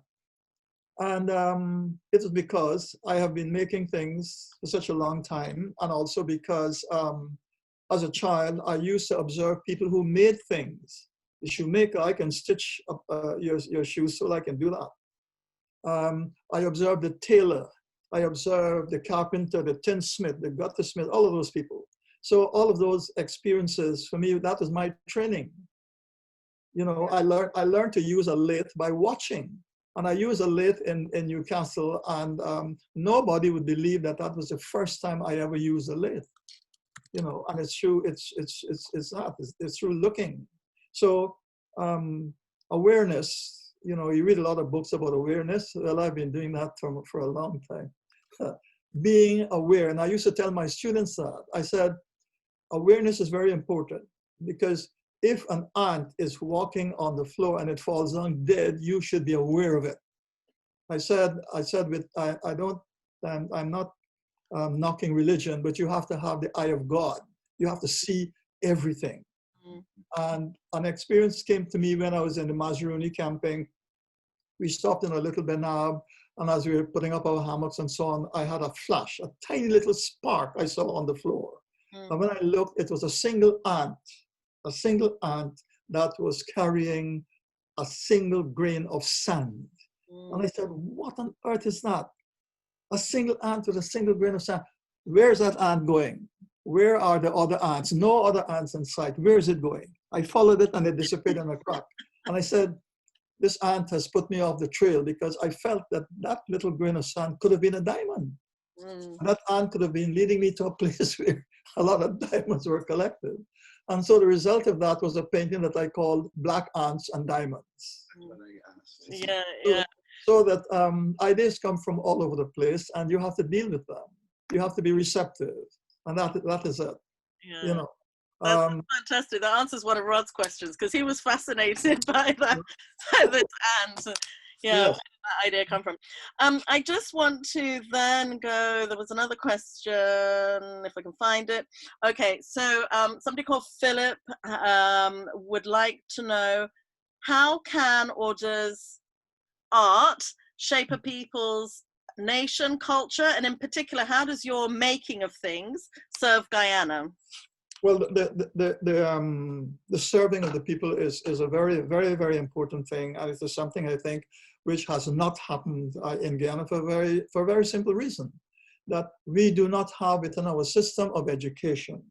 We do not introduce our children to the creative arts, to the music, to the dance, to the poetry, to the art, and all the rest of it. We do not do that, and therefore the artist in Guyana feels very isolated to this day, because people are not reacting to your work in a way you feel that they ought to or that they should react. Well, they can't, because they do not have that background. So how can they? So you do live in isolation. And I remember around 1984, I nearly stopped doing things because I was getting no reaction from the people. You see, because they didn't understand what I'm doing, what have you, and I'm trying to express what I'm sensing and experiencing in a certain manner, in a certain language that was foreign to them. They did not understand the language. You know, I remember one day a young man met me and he said, hello, Stanley. I said, yeah. He said, you still doing that thing? And he made a movement as if I'm painting. And I said, oh my God. I said, yes, I'm still painting and working. And I immediately went to Martin Carter and I explained that experience. I said, that young man was embarrassed in case he asked me if I was still painting, and I said no. So instead of asking me if I am painting and using a word, he used gestures instead. So that gives you a sense of the isolation. And until we have, within the Ministry of Education and the Ministry of Culture, until we have a very defined, a strong projection into the schools, that condition will remain. And I am sorry to say that the condition right now is not good. The School of Dance, School of Music, drama festivals, music festivals disappeared. So what can you do? At the University of Guyana, 75, Art Department, Creative Arts, Dennis Williams had opened the Borough School of Art. Hamilton Green, who was a minister, called a meeting. He says, why are we having two institutions dealing with art in Guyana? You know, one should be enough. The meeting lasted 5 minutes because Dennis spoke and I spoke and I said, I think I spoke first actually. I said there's no conflict because in the first instance, Dennis Williams at the Borough School of Art is training people who want to become artists. I said, at the University of Guyana, I'm doing the opposite. I'm introducing people to art so they would provide the visual audience, to use a strange term. They'll provide the support for the artists because they'll understand the nature of what the artists are doing. You know, so that was it. So I'm wondering, Stanley, how did you become a maker of things then, given the kind of sort of Philistine kind of grounding, if you like? How did you stick to it? That's easy. You are born with certain gifts. Right. And I think, you know, I spent 20 years with the Catholics, 5 years primary school, 5 years secondary school, went back to my primary school for 5 years to teach, went back to my secondary school for 5 years to teach. And of course you have the whole dogma business. I will say one thing, that at St. Stanislaus, even though you were given the dogma and all the rest of it, you were required to question the dogma. So that you will come to an understanding of what it is that you're either accepting or rejecting, you know. So one of the things that I totally rejected was just the notion of sin. And my concept of sin was that you need to recognize what your abilities are. And when you recognize those abilities, you have to go and work with those abilities and do something with those abilities. And if you don't, that to my mind is what a sin is, you know. So as a boy, I grew up as a youngster. My father was always making things in the house. We lived in a tenement yard, a little room, I don't know, 14 feet by 12 feet or something. And my dad used to make things to the house. He made we call it the souvenir. And I remember that word used to fascinate me until I learned that word was actually a corruption of the French word chiffonier. So that is one of the words that the French left with us in Guyana. So souvenir was chiffonier. He made that. He made a table, a little center table. He made the wooden clogs. My mom and for himself. I didn't get one because I suppose I am growing, so my feet will be getting larger. So I did not get a pair of wooden clogs. But he made things. He was a sign painter. He worked in rope. He used to do things with rope.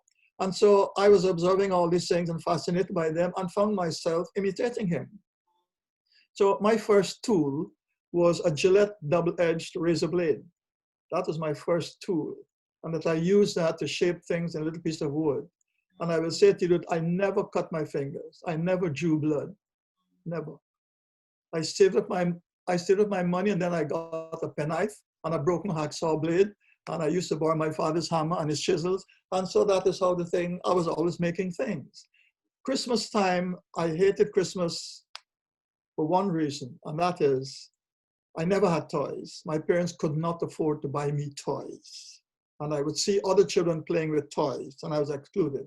On the other hand, Christmas time was a joy because I loved the garlic pork and the black cake and drinking the wine when my father wasn't looking and all the rest of it.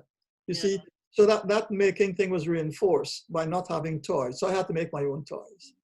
It sounds like, though, that you came from a family where there was that tradition of making things, because I read somewhere even your grandfather was yeah, Greaves. I never met him. He died before I was born, but I know his spirit is around me because I like making things in wood. I love woodworking.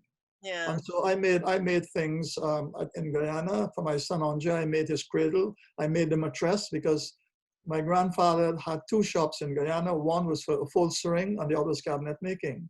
And my father knew how to do, as you say, stuff mattresses. So I learned how to stuff mattresses. And I did that. Where I live now, I've made my own desk. I have a settee, which is as long as an aircraft carrier. My bookshelves, whatever. I make those things. You know, so making is important for me. It's very important because that's the way in which I react to my experiences in the world. Yeah. Other people will react in a different way. They become athletes. Yeah. They become a singer.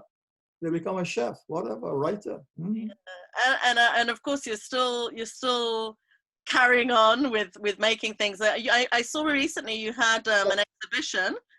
This is one of the things I made recently, and it's a pot. I call it a key pot. I have a lot of keys that I collected all over the place and wanted to know what to do with it. And then recently, when I started making pottery again, I decided to make this pot. This is a key pot. Yeah. Well, so that's what it does. What else have you got hiding in your room there then? There's so much, you know. The one behind you? Oh, okay. What's that in front? That's the painting I'm working on. It's something that I had started many years ago. I did a series of paintings called The Hearts and Diamonds. Mm-hmm. And that one got left behind for over 10 years. And I took it out and put it up. I said, I have to complete this picture. And I'm looking at it, I have to complete this picture. And one day I was actually painting something else. And out of nowhere, or I shouldn't say that, out of somewhere, black paint was splattered onto me. Yeah. It splattered on my chair and on the floor and on the wall. Black paint appeared out of nowhere. And I said, well, I know that there are other dimensions that exist. So it was you haven't been feeding your Baku properly, right? No, I think that Baku was telling me what to do with the painting on the wall, which is what I'm going to do. And that is to throw some paint, black paint on that picture and then start working it again, which I'm about to do. Fantastic. Yes. So those I've had those experiences. Those dimensions do exist. And I have personal experiences, but it's another story. This is one of my paintings from a series that I call the mini paintings. They're roughly 10 inches by 12. And this one is called the Roof Garden. It reflects a bit of the Guyanese architecture. Mm. And then I like plants. And I had a feeling once that I was going to do horticulture. And from 1951 to now, the Ministry and Department of Agriculture, they have not answered my letter. Because I really I like plants, you know, but I don't have a garden because plants take a lot of caring. And I'm so involved in making that I don't have time to care for the plants. So, but I love plants, yes. So that's how it goes. I just wanted to read, I saw Joe Singh has left a message and he says, Stanley has always emphasized that there is a difference between the collection of information and the knowing of things through actual experiment, one of the tenets of Sufism. And then just picking up on a question.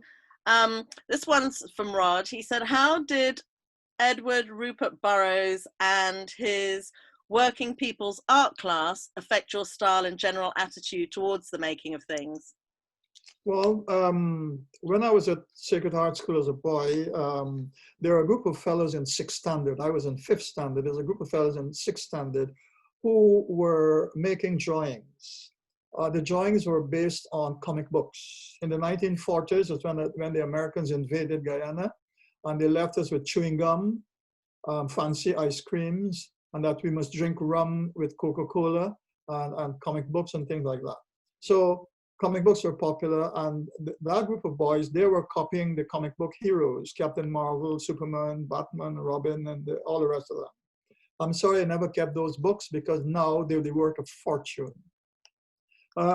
So I was introduced by another friend, Lloyd Bouillet, French name again, Bouillet. Lloyd Bouillet, who saw that I liked drawing, and so he introduced me to these fellows in 6th standard. And so we used to copy things from comic books, and also on the Time magazines, international Time magazines, they used to have portraits of the generals and the political leaders, Churchill, Stalin, all the rest of them. And boys used to copy those things, because those photographs were done in black and white, not in color. And so with a pencil, you can see the connection between those and using a pencil. So that's how I got involved with that. I left there and I went to Saints, and no art teaching there. And then a couple of years later, I met Lloyd Bouillet again, and he said, you know, there's a man called Burroughs, and he runs a free art class on Thursday nights. I said, yes. And he told me where to go, and I went. And the night I went, Burroughs came to sit at the door there, and he said, the auditorium in Charlotte Street, and he said, yes, in that voice of his. And I said, I've come to join the class, sir. And he said, well, if you look around, you'll see that it's only big people in this class. He must have seen that I had such an expression on my face that he said, all right, come in, come in, come in. I was the youngest person there, and that's how I joined the class, and found myself with a group of people who were painting and drawing, and that the happy days. And I used to go home to Burroughs and read art books and things like that. So it might sound strange, but I was not taught by Burroughs. What I got from Burroughs was being in his ambience, the way he dealt with things, and observing him when he was doing certain things as well. But there was no hands-on teaching. And within the group, we taught one another. We read books and we discussed ideas, and and we moved along. But his presence was very important, because here is a man who had this dream and who had these abilities, and he was using them. And I think at the end of his life, I think Burroughs realized that the dream he had was not going to happen. Yes, I was very sad when I heard of his death, because I wanted to return to Guyana and say, I'm back. Because so many of the people that left Guyana that never returned, I wanted to say, I am back. It never happened. But when I came back and I attempted to do what Burroughs was seeing, I could see why it was that he felt he was failed. And the reason for that was because he did not have what they say in atomic science, that mass. He did not have that mass to support him. And so within the country, critical mass, that's it. Thank you, sir. You can go to the head of the class. Who said that? Yeah, critical mass. Whatever it is you're doing, if you do not have that critical mass as regards our society, it's not going to happen. It's not going to happen. So the important thing in Guyana, where the creative arts are concerned, is to create a critical mass of people to support the thing. But if the information is not coming through education, it's left up to you, the individual, and you're isolated. You're isolated. So I place a great emphasis on education. I went to Cuba twice. And when I saw what was going on in the Cuban schools, in spite of the fact that people were driving beat up cars and their homes in which they're living, you can see poverty. You really can see it and feel it.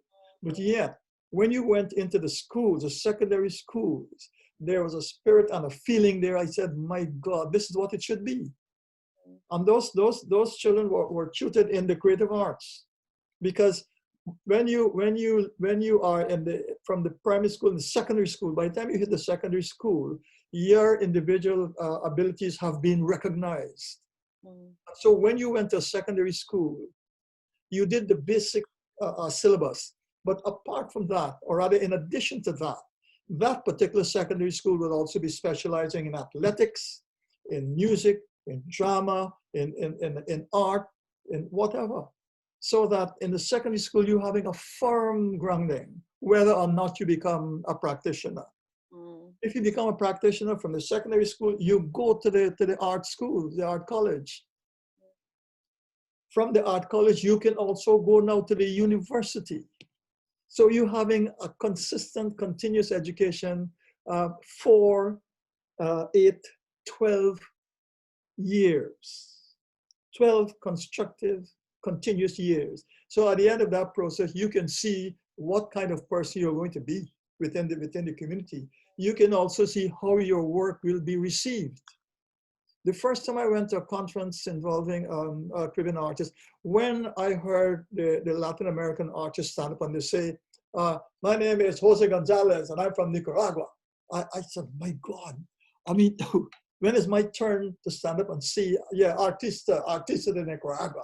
I said, when is my turn to stand up and say, I'm an artist from Guyana? I hope my knees are not shaking or my voice is not shaking. Because these people are speaking with the kind of assurance that comes that they know the backing they have within their communities. They know that. So I looked at my friend Ivan Forrester, he looked at me, and we were both having the same feeling. How could we stand up in public and declare that we are artists from Guyana, as if we have that support? We did not have that support. You see, you walking the streets, another visit in Cuba, we were walking the streets, we were doing some research there with Rupert Ryan. And people on the streets, when they heard what we were doing, they were able to tell us where to go to see what, which artist, which monument, whatever. They were able to tell that. So it really explained to me what was missing in Guyana and still is missing. And unless something is really seriously done about it, it will continue to be missing like El Dorado that Raleigh lost his head for, you know. Yes. Well, I mean, when there's an emerging organization called the Guyana Diaspora Association that is based, well, I mean, it involves Canada, the US, and the UK. And one of the kind of aspects of it is going to be to see how we can nurture culture. Yeah, it's loosely called the Guyana Diaspora Association at the moment, but that's one of the areas that we really want to have an impact on. So, I mean, if it has to start with education and culture within the country. Absolutely, absolutely. No, otherwise it will be an import. Yeah. We don't want an import. We want to support, but we don't want an import. The thing has to start from within the country itself. Yeah. You know, and it's I don't know. I noticed there's a lot of people in the audience, so I'm going to give a shout out to Stewart Brown there. Hello, Stewart. I don't know if you've got a question, Stewart, maybe that you wanted to, or if you wanted to say anything. You need to unmute. You'd have to unmute though. If I put you on the spot. Yeah, you have. One of the great things about being retired is you think, oh, I can let all those other people do the talking. He came out of the woodwork. He came out of the woodwork. Mr. Stewart Brown, how are you, sir? I'm okay, thank you. Not as good as you, though. Yeah. What a character. If I have I was jotting down some things. They seem foolish questions, really, like they usually do. But because it always seems to me, Stanley, that you have so many ideas, you have so many experiences, you have so much that you draw on. And so it seems as if there are contradictions, but actually, well, they are contradictions, but you find a way to bring them to some sort of unity. So I was interested in your opening remarks when you were talking about the fact that everybody carries cultural baggage with them, regardless of who they are, and they can never really escape from it. Then later you were insisting on the idea that you were an individual and that you weren't defined by a national or a regional identity. And I wondered how those two things were reconciled. Yeah, well, yeah. I'm only saying this because Juanita bullied me. The national identity for me is the land, the Guyana. It's not anything political. It is the land. It is what I've experienced during my years of traveling out in the bush, as we call it in Guyana. That is it, you know. The other thing, what was it again you mentioned? It was reconciling that with the idea of individuality. Oh. I suppose the larger thing is there's a big deal at the moment about the idea of cultural appropriation. about who can speak about what, about who's allowed to tell what stories. And the fact that you took your identity right down to the ward of the town in Guyana, in Georgetown, where you lived, and that you could identify with Abuya town, but you couldn't identify as easily with larger geographical agglomerations, I thought was interesting. And that you drew on Amerindian, you know, you took inspiration from Amerindian materials, but you were very conscious of not being Amerindian.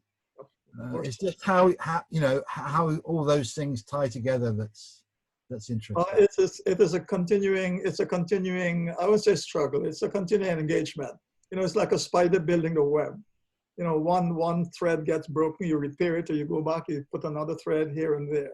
But I say that unless you have a spiritual connection with the land, that is the beginning, the foundation. You know, and that is something that I've always tried to do. I know that people spoke of Ron Savory's work, his forest paintings and what have you. That was an introduction in painting of the hinterland. But the artists in Guyana mainly lived on the coastline. Ron Savory is the first one who went and lived in the hinterland. And so he was able to produce those paintings. But my contention is that if the other landscape artists that I know of, formidable landscape artists I know of in Georgetown, if they were able to have the opportunity to go and live in the forest, as he did, we would have seen an explosion of work as well. There's only one other person I knew who did that, and he was a hydromet officer, Ivan Forrester, a very fine poet, and he did some wonderful paintings of the interior as well. You know, very poetic paintings. Ron picked up on the Amerindian petroglyphs and stuff like that. I did, I think, 3 paintings, and one of those paintings actually got destroyed in a fire, and I thought that was a very good signal, because even before the fire, I thought, you know, Greaves, what you're doing is nonsense, because you are merely appropriating images, and you're using those images to create compositions which are meaningless. So I stopped. They're meaningless. So I stopped. And when that fire came, I said, yes, that's a sign from heaven. That's a sign from heaven. So I stopped. But that interaction with the land is very important as far as I'm concerned. And it will manifest itself in several different ways. I used to tell students that I went to Kaiecho Falls. I've seen a lot of other falls, mountains and rivers. I've gone through the rapids, Mazaruni, Potaro. And the one thing I learned was that those experiences created use that word, lovely phrase, that critical mass of experiences. It created a source of energy. So it doesn't matter what I am doing, whether I'm writing a poem or I'm making a pot or drawing or what have you, those experiences are supporting me. So I need not be painting Kaiecho Falls to use that energy. I need not be going through do a painting of going through the rapids. I can use that energy when I'm doing something else. I might be making an omelette. So having that source of energy and recognizing that source of energy is very important as far as I'm concerned. People talk about intuition. I use that word advisedly because things come from all over the place. You see things and you react to them. You hear things, you react to them, you taste whatever. Things come in dreams, things come as visions. I've had things appear in my mind just like that and said, uh-oh, here we go again. So it's a sense too of awareness. So being aware of conditions that are around you and do not just classify them. You can classify them, yes, but at the same time, don't just put them in a box and close the lid, because all of those things provide you with an energy source. And I had people come in knocking on my door, asking if I read the Bible and what have you. And I asked one of them, I said, which Bible are you talking about? St. James Version, the original ones in Aramaic or what have you? Which version are you talking about? The Latin version? Who? You know? And at another instance, I said, yeah, I stopped reading it. And they said, but why? I said, because the God that you come in to tell me about exists in everything, including you. I said, the God exists within you. It exists within the step you're standing on and the tree next to you. So that is where God is for me, you know. So it's interesting, it's funny. Stanley, I'm going to butt in there just to try and capture some of the comments that people are making. Yeah. And are you okay because we're now? I'm having fun. I'm having fun. You're having fun? This is why I said I don't want to give a talk. Okay, well, no problem. I think, you know, we've still got 66 people online. They obviously want to hear you. So I'm just going to read some of the comments. So, and actually, one of the things I think that's interesting in what you've been saying is, David Dabberdean's picked up on this in that he said it's really interesting to hear about your experience of multiple dimensions, whether it's your dreams or what's, you know, what's around you, the sort of more esoteric kind of influences in your work. And then Marcia picked up on that as well. She says she wants to hear more about your Baku experiences. And then Karina's left a message saying that she's not sure if there's somebody called Liesel here. She's not talking about John Mayer's sister, but she said somebody responded to a tweet that she sent out about today's event. And the lady said, when Stanley was a student in Newcastle, he lodged with my husband's grandparents. We have one of Stanley's pictures that hang on the wall for years. And I believe, Rosemary, did you want to pop in? I can see you waving your hand, Rosemary. Just unmute yourself. No?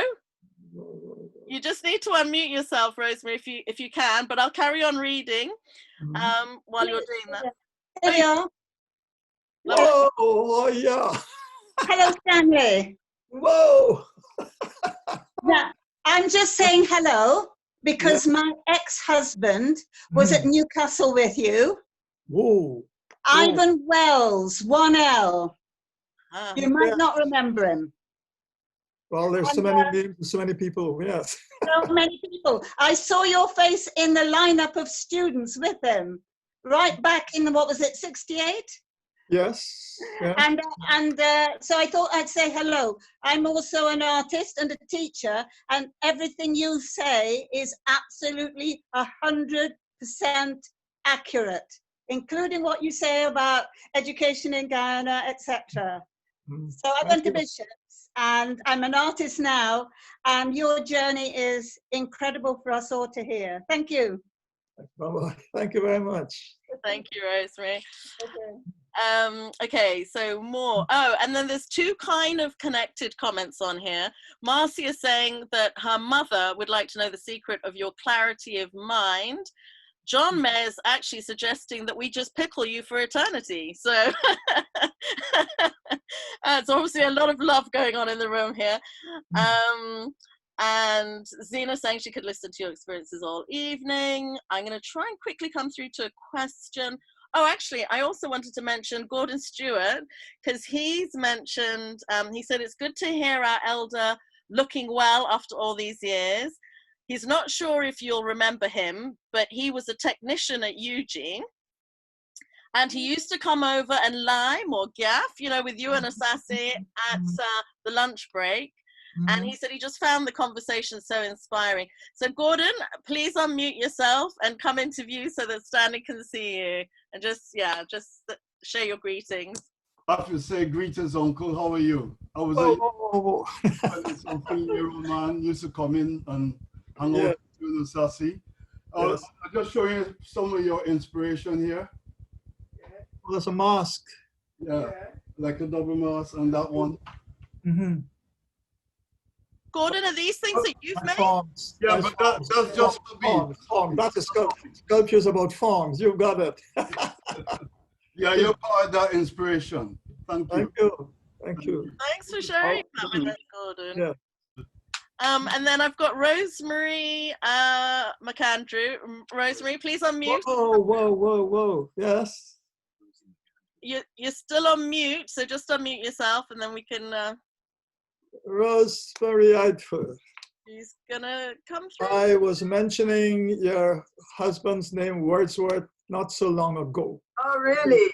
Yeah, because of birthdays. My birthday is on the 23rd of November, and his was on the 22nd. Exactly. We used to meet in his home on the evening of the 22nd, and we start cooking, and we start singing folk songs. Oh. A few of his friends would come in, and we were drinking, and we go over into the 23rd.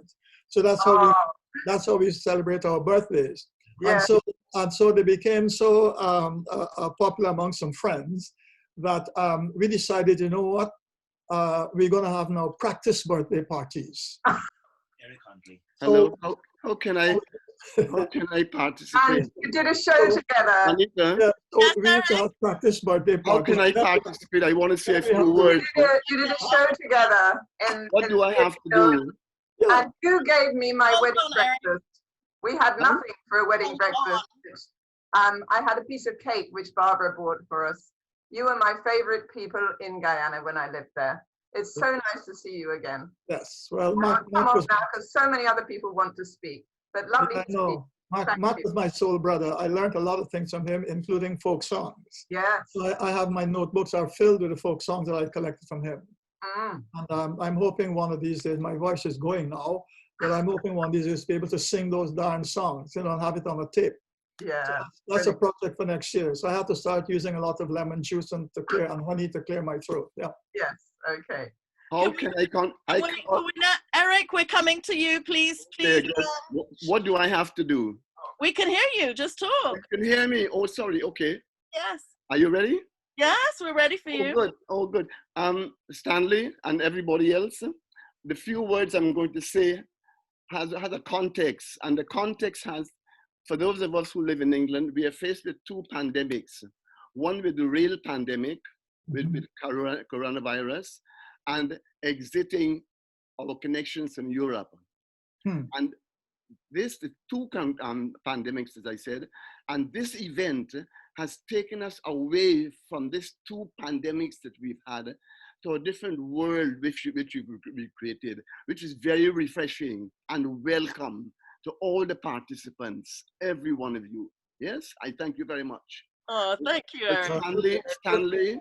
Yeah, good to hear from you, Eric. In 1992, yes, myself and my brother, you rescued us, yourself and your wife. And I have a note of the conversations, and I want to reprint. I kept a diary. I think I might have mentioned that to you, of the 3 weeks I was in Guyana, and I'm hoping to print it soon. And the painting that you were working on was a female character with dominoes and a fish on it. Can you remember that? Am I dominoes on painting? That was the painting of based on the ladies used to sell flying fish. That's right. In Barbados. That's right. So in the frying pan, I had dominoes because people like to play dominoes. Cuba, especially, they're dominoes crazy. So I had the dominoes and the fish in the frying pan. You know, yeah.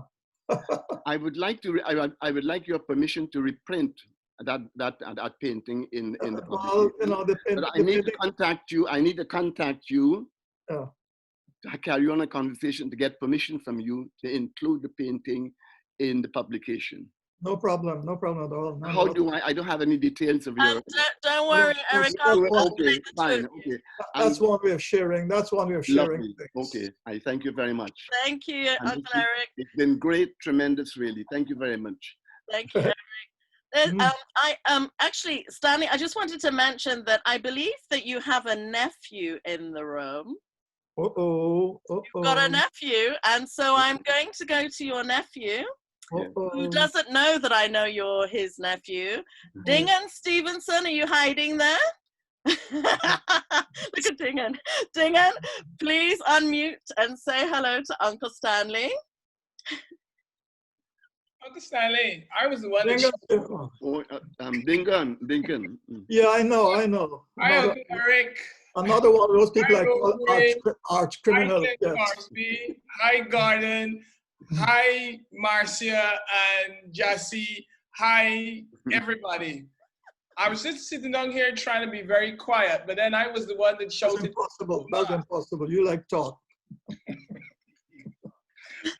And for me, this is very nostalgic because from an early age, I remember you telling me that all you do is make things. And I remember my mom sending me to you to teach me to draw and do art. Never worked out. And it's funny that you talk about making things, because I'm going to say controversially, but I don't think that talent is past, because I'm still waiting for Andre to make the Burbage chair that he and I see behind you lots of nice things which we spoke about in great detail. And promises were made, and I'm still waiting for them to be fulfilled. Yeah, well, you got to make like the mafia man said, make him an offer he can't refuse. Yeah, he's still making things. It runs in the family. My father, my half brother, Ivan, myself, and now Andre is making things. So it seems a thread runs through the. As I say, he's reputed to be making things, or alleged to making things, because between him and Jano, I don't know the things that they're making because no one ever seems to see them. I don't want to be my mother. I'm trying not to be my mother. Yes. One thing I was going to ask you. Is notwithstanding the sort of lack of education, formal education in Guyana in terms of art, do you really see that as a death knell for the progression of art in Guyana? In the sense that many artists are self-taught, and that has been a tradition in Guyana, and there's an art competition every year in Guyana, and I know that I think you judge it about, right. Years. And some of the work that they produce there, at least from my sort of untrained eye, they seem to me to be very impressive. So while I understand the argument for critical mass, and I think that's a function of economic and social factors, right? And also political factors, without getting too much into it. The artists themselves, I think the artist community is still vibrant. And I don't think it's necessarily the death knell of development of art in Guyana. Well, let me tell you, because individuals who realize that there's something that they can do and paint and what have you, they will do that regardless. But the other thing is that with those competitions in Guyana over the years, I have noticed that more and more of the visual artists are, or I should say, more and more visuals produced have been photographs and not paintings. Photographs and not actual paintings, you know. So I still feel that unless you have that mass within the country to observe and to react and to understand what the painters are doing, you know, we're like the Sargasso Sea. We'll just keep moving round and round in a circle, you know. Because, I mean, for me, I don't quite understand, and again, it's just me, but I don't quite understand paintings themselves. I don't get the meanings. You know, I see paintings and I like them. And for me, they're more like, you know, like Prost Madeleines, right? They just stir up emotions within me that remind me of a time gone by, whether it was by in Ben Street at you or in South, or, you know, with Bernie Passad or any of these other people. So a lot of the work that I collect from Guyana, they very much are emotional in nature. And that is why, to me, I can quite understand, or I have a preference for certain artists, because I see them as more, very sort of tangible and real and correct, rather than something that is a bit artificial and just covered in veneer. Yeah. Well, before you respond to that, Stanley, can I just let Eric know? Eric, I can see that you have your hand up, so don't worry, we're coming to you soon. Carry on, Stanley. Stanley, did you want to say more on that? Respond to yeah, I wanted to respond to a couple of things here. The first thing that somebody spoke about clarity of mind. That's easy. If you are not aware, and if you do not interact with what's going on around with you, and locate. Martin Clark used to use the word, you know, that you must know your location. If you don't do that, well, then you're not exercising your mind. And you exercise your mind by being aware of what is going on around you. And the awareness is a spectrum. It moves from the mosquito biting you to a sunset, to somebody sold you a dalpuri and it was awful. It's that kind of awareness that will enable you to develop a certain clarity of mind. but also reading does a lot as well, because you come across all kinds of ideas, and then you have to decide whether or not you agree with that idea, you disagree with it, or you think it's utter nonsense. So in my books, and you can always tell a book I have read because I write up in the margins, I have arguments with the books, you know, and it is something that is ongoing, because to me, reading a book is a dialogue. I mean, it gives you a perspective you can agree with, disagree with, or what have you. And so that's where that clarity comes from. It's being acutely aware. I come back to the thing about the ant and the grain of sand again, of being acutely aware of what is going on around you and inside you as well.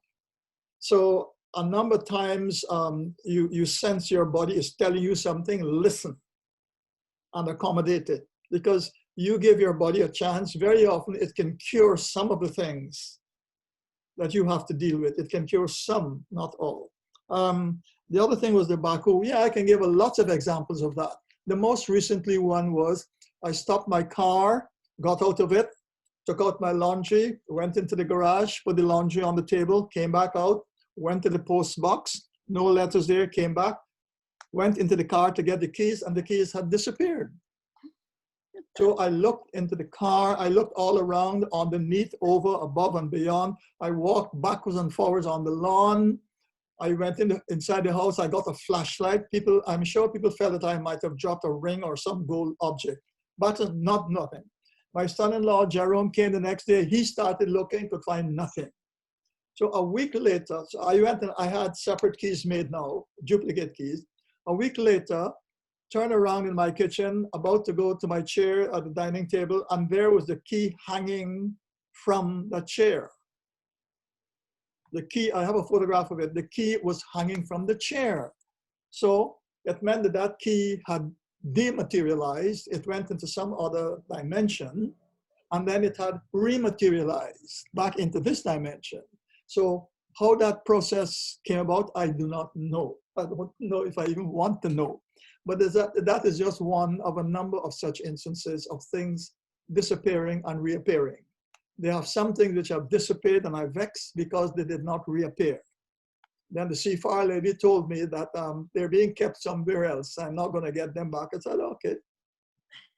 That's it.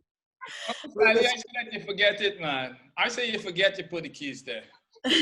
Everybody say that. My experience says no. Oh, I forget what? No. Stanley, can I ask you a few more questions? There's one from Unya Campadu that I think is a really important question that I wanted to share with you before we close. Yeah. And that's to say, first of all, she says, thank you so much, Stanley. How do you see Amerindian / hinterland people who are makers of things? They are often excluded from being recognized as artists in Guyana and the greater world. Yeah, because people are ignorant, and I'm using the term ignorant to me, and not stupid as we do in Guyana sometimes. I'm meaning lack of knowledge. You see, if you have been moving around the country as I did, and you are meeting with people living and working, living in and working with, not against the environment, you get an idea of what it is to be associated with the land. So the person's just going to go and dig a hole and pick up something and then walk away with it. No, that's exploitation, you know. And at the University of Guyana, when that unit was started, I actually got colleagues together and asked them if they would go on the university on the AIR program and talk about the research they had been doing amongst the indigenous peoples. They did that, you know. I was accused once publicly of not liking the Amerindian people and all sorts of nonsense like that, and so I had to answer to that because it was not true. And I have been accused of things in public, and I have not responded to them because it's found a waste of time. I know what I'm about and what I'm doing, and I try to be as ethical in my responses to people and situations as possible. Yeah. So if they're thinking that is their problem, that's not my problem. That's their problem. They have to deal. I don't have to deal with it. I have other things to deal with. How to chip a piece of wood or mess around with some clay. You know, I don't respond to things like that. Waste of time. Yeah. Okay, so I want to come now. Uncle Eric, if you're still there, I see you still got your hand up. I don't know if that means you still have a question to ask. Uncle Eric, did you want to ask another question?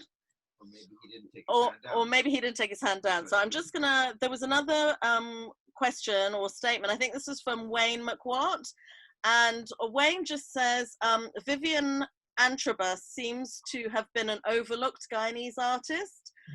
He says there is one work of his in Castellani House, and he also has a drawing of his. But his question really is, where does he stand in the Guyanese fine art canon? Vivian Antrobus was a pioneer.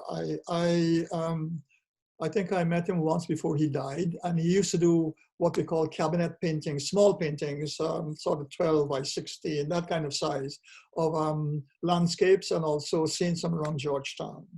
And I was the one who actually got the National Collection to go and locate the Antrobus paintings, which are now in the National Collections. He is overlooked as a number of other artists like Emerson Samuels, any number of them I can call, simply because we do not have people who are writing, historians who are writing and publishing their writing, apart from Alim Hussein, who does write articles in the graphic, used to be Sunday Graphic and is now Fabric News. But we do not have the historians who are writing and publishing these things in books to circulate.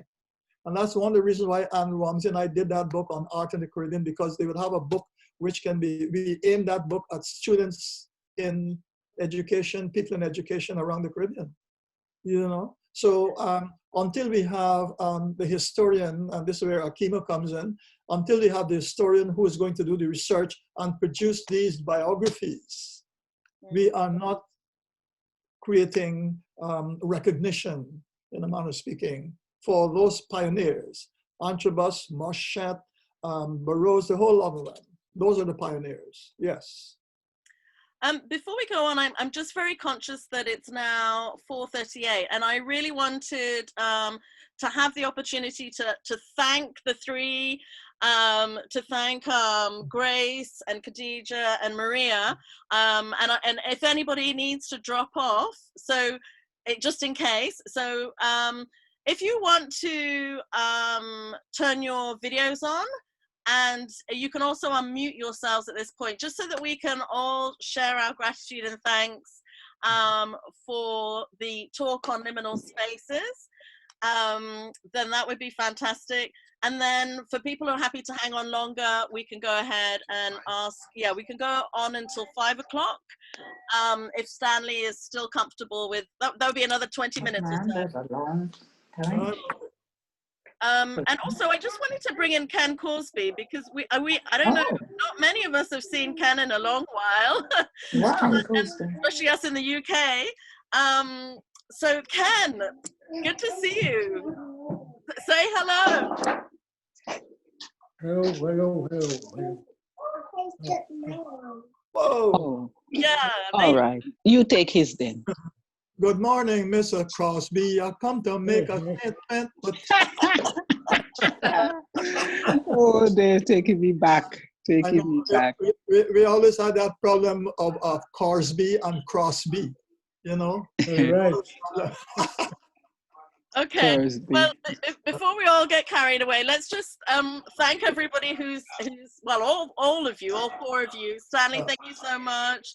Yeah. Grace, thank you. Khadija, and also Maria. So if everybody can put their hands together just to thank everyone. Appreciate it. And just a reminder, the book is free. Liminal Spaces is free. So please go back to the top of the chat thread and click on that to download the book. So let's continue then. Are you oh, just letting more people, somebody else in. Did anybody else have any direct questions that they wanted to ask Stanley? If you have, just put your hands up. I know that face, yes. That takes me back to the Working People's Art class as well. That's Joan Green. Joan? Joan Walcott, Joan Green. Oh, hang on. Joan, do you want to take yourself off mute so that we can hear you? I saw somebody who looked like Joan Green. It might not be. I think that's Sandra. Yes, Sandra has a look like Joan Green. It's amazing. Well, you know, you have your doubles walking around in the world, you know that. Yeah. But I think I might have met you. Did you teach at Burroughs School of Art? Did I? Teach at Burroughs School of Art? I did for a while. I am sure I attended, not as a full-time student, but I went almost like a day release. And I used to do life drawing, I think, with you in the late 70s, maybe? Well, the school began in 1975, the same time that the department that I worked at university opened. So I was at the school for quite a number of years, yes. So maybe that's why I look a bit familiar. Yeah, no, at first, the first look, you looked like my soul sister, Joan Green, yeah. Oh, well, that's brilliant. Yes. Thank you. Yes. Nice to meet you. And thank you, it's been brilliant today. I've enjoyed every minute. Thank you. Stanley, I had a question there's a question in the chat about the colonial kind of education, which we're assuming is the backbone to your kind of upbringing. And the question is, do you consider that to have been a savior or a curse? Like what is your relationship to that kind of colonial education and background? The colonial education got me involved with what's going on in Europe. I had to deal with ideas that came to me from the colonial books. I had to work out what was my relationship to those ideas that were being proposed. The colonial education system in Guyana, it did produce a number of individuals of extraordinary quality, because when you left sixth standard in the 1930s and 1940s, you had a fairly good grounding. First of all, your handwriting was something else. You knew your numbers, you knew how to read, and reading was important because you were able to access ideas and deal with them. The colonial education is usually looked upon as a negative, that things are being imposed upon you. Of course they're imposed upon you, and you have to react to them and with them. You know, you have to do that and come to solutions for yourself. Certainly it exposed me to the world, there's no question about that. And it made me want to go out and explore the world, which I did by going to Britain and studying art. You don't study art. Anyway, I went there to get a degree so I can come back to Guyana to teach. And at the end of the first year, I wanted to return back to Guyana because I wasn't learning anything. My professor, he was very kind, laughingly said to me, oh no, Greaves, you have to stay and burn. But he understood exactly what was going on, and I respect the way he accommodated my presence in it. He was always trying to help me by writing letters to my government in order to get some money to me. Greaves, do you want me to write another one of those letters? Yes, it was an interesting experience, a colonial experience, and I think a lot was there to be learned and a lot to be gained. And it's not necessarily a negative experience. And I have learned over the years that when you think something is being negative, flip the coin. You'll see something on the other side. It works both ways. That's so true. Very good. Oh, yes. Very good. Yeah, yeah. But, I want to refer to Dingaan. Dingaan's referring to himself as involving himself with his paintings and what have you from an emotional point of view, of course, because between the emotional and the spectrum is between the emotions and the intellect, and you locate yourself somewhere between the two. I was never a painter who expressed myself emotionally in my work, and so I was not somebody like Savory, Bernadette Prasad, like my late friend Patrick Barrington. They work from that emotional perspective, and I found myself a bit of a loner because I was working more from the point of view of ideas. So my paintings are more about ideas and concepts, rather than just a visual reaction, a straight, direct visual reaction to what I see around me. So I see a leaf, I don't want to paint the leaf. I want to understand what that leaf is about, its shape, its colors, because I may be able to use that shape somewhere else.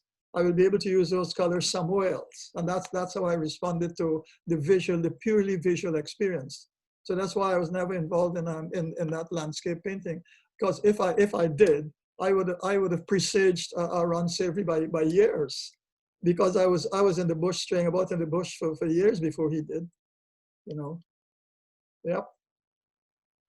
Thank you. I'm wondering, I can see that Major Joe Singh is online. Joe, did you want to? Is it bothering you? No. It's Stanley Greaves. It's yeah. Who's speaking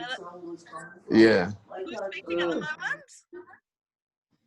Aubrey, oh my God, this is one of the people I It's tried a to. Zoom lecture and discussion. Aubrey, People from all over.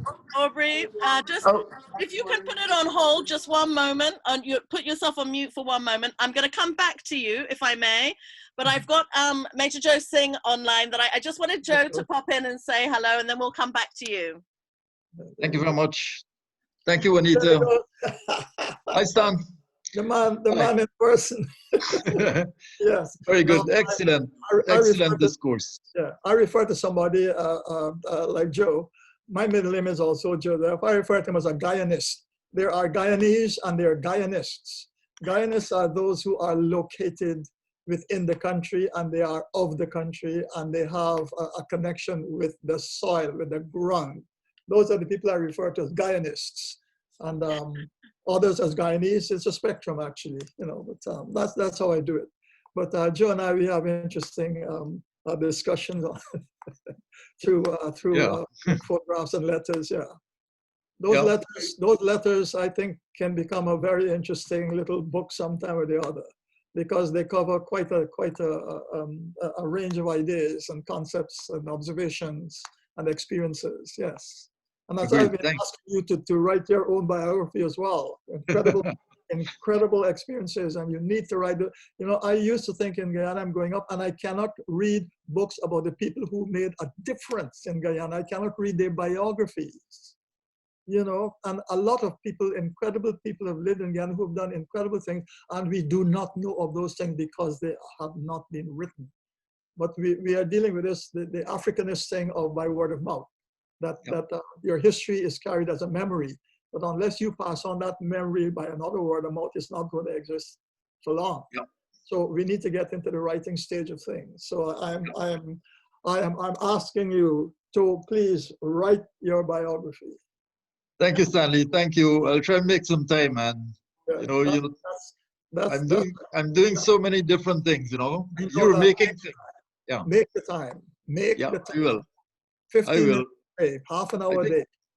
I think what I'll do from the first presentation we had this afternoon, an idea came to me. I have so many photographs going back to the 1960s. And perhaps what I'll do is use the photographs to tell the story. Yes, you could do that. Wonderful, wonderful. Pictures say a lot of stuff. Pictures say a lot of words. It's like the photograph on the cover of the book of the young woman standing on the jetty. Wow, that's right. Yeah, that's so powerful. Yeah, it was. It was powerful image. That's a powerful image. Thanks again, and cousin Carolyn sends her regards. Good, thank you, and hello to the folks. Thank you, Anita. Oh, Joe, you're looking amazing. You look very well. It's great to see you. Thank you. I want to go now to Aubrey. Aubrey, can you unmute? Now that Oh, hello, good to meet you, Juanita. Hello, Stanley. I try to run away from these characters because they keep telling you things that you said to them so many years ago, and you have to wonder if you really said those things, you know? Well, I told you, Stanley, that intuition is a higher form of intelligence. Yes, you did say that. I was disappointed to hear you say you don't like intuition. when I gave the definitive definition of intuition. Yes. It is one. It is one way to access information, intuition. But ideas come to you from dreams. I might have forgotten intuition. Dreams. Well, that word for me, intuition, really is a generic term because it involves visions and dreams and all of that. That word intuition is not a specific. It's a generic term. Yes. Right. Yes. Juanita, I'm sorry that I didn't turn off the sound earlier. I wasn't planning to speak, but when you asked us to all turn on our images to say goodbye, I forgot to turn it off. So you overheard a brief exchange with my mom, and I do apologize. Hello to your what mom. I did right was to ask Juanita whether this is being recorded. I missed the first part. It is being recorded. I think it's great. It will be good for posterity as part of your legacy, Stanley. It's a very rich exchange. What rich legacy? I mean, people say all kinds of things. What I want them to do is to introduce me to the bank manager so he'd release money to me. That's what I want. That is the recognition I want. I've got Zoom telling me that we've only got a few minutes left, so I wanted to bring in Unya because Unya's left a message on the chat, but I thought Unya could deliver the message just as easily directly herself. So Unya, if you're there, please unmute. Hi, this is such a pleasure. Hello, Stanley. It's so great to see you looking so well. Wow, and you got hair, man. You got hair. You got the cheeks. Hair, man. Yeah, there you go. But I just, I don't know if you remember when I had that brief contact with you when you were at UG. Well, I mean, my parents' respect for your work, and I was at Bijeville School in Mahaika at the time doing the CXC art, and the art teacher was making us draw graph lines over these almanac paintings, almanac pictures from Canada, and reproduce it.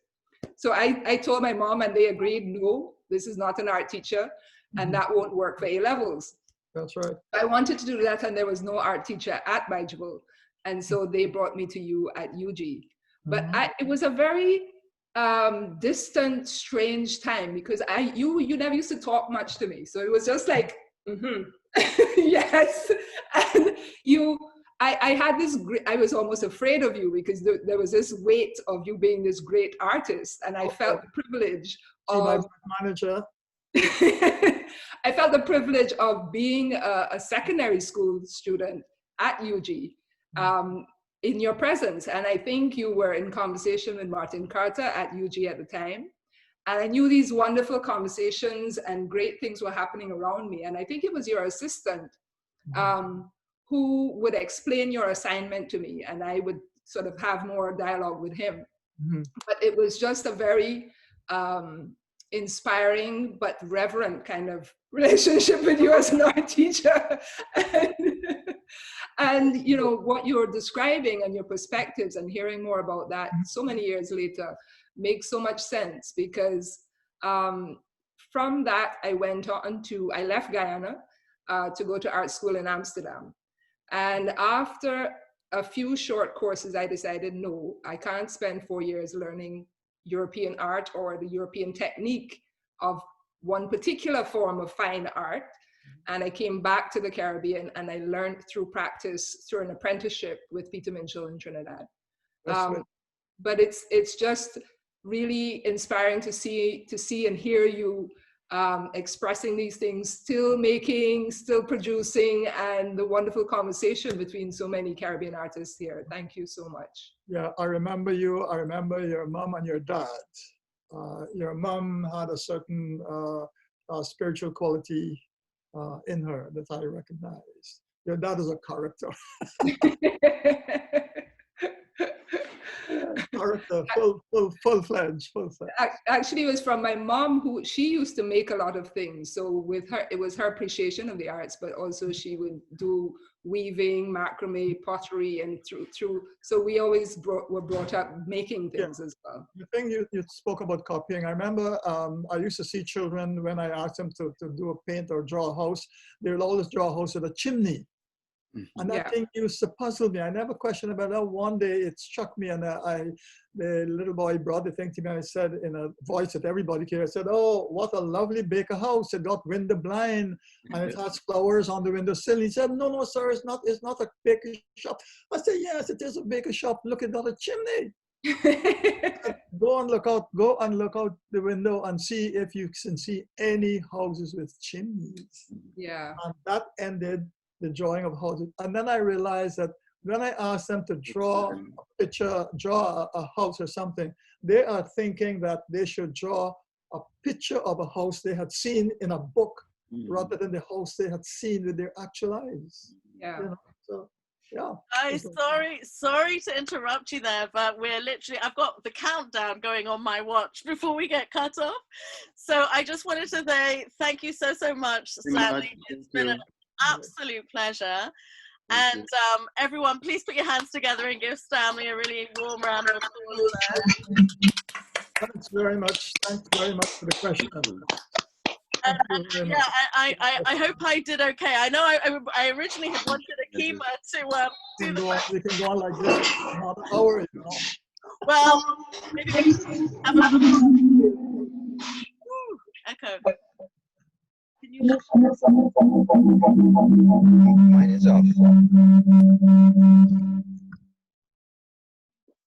I think that...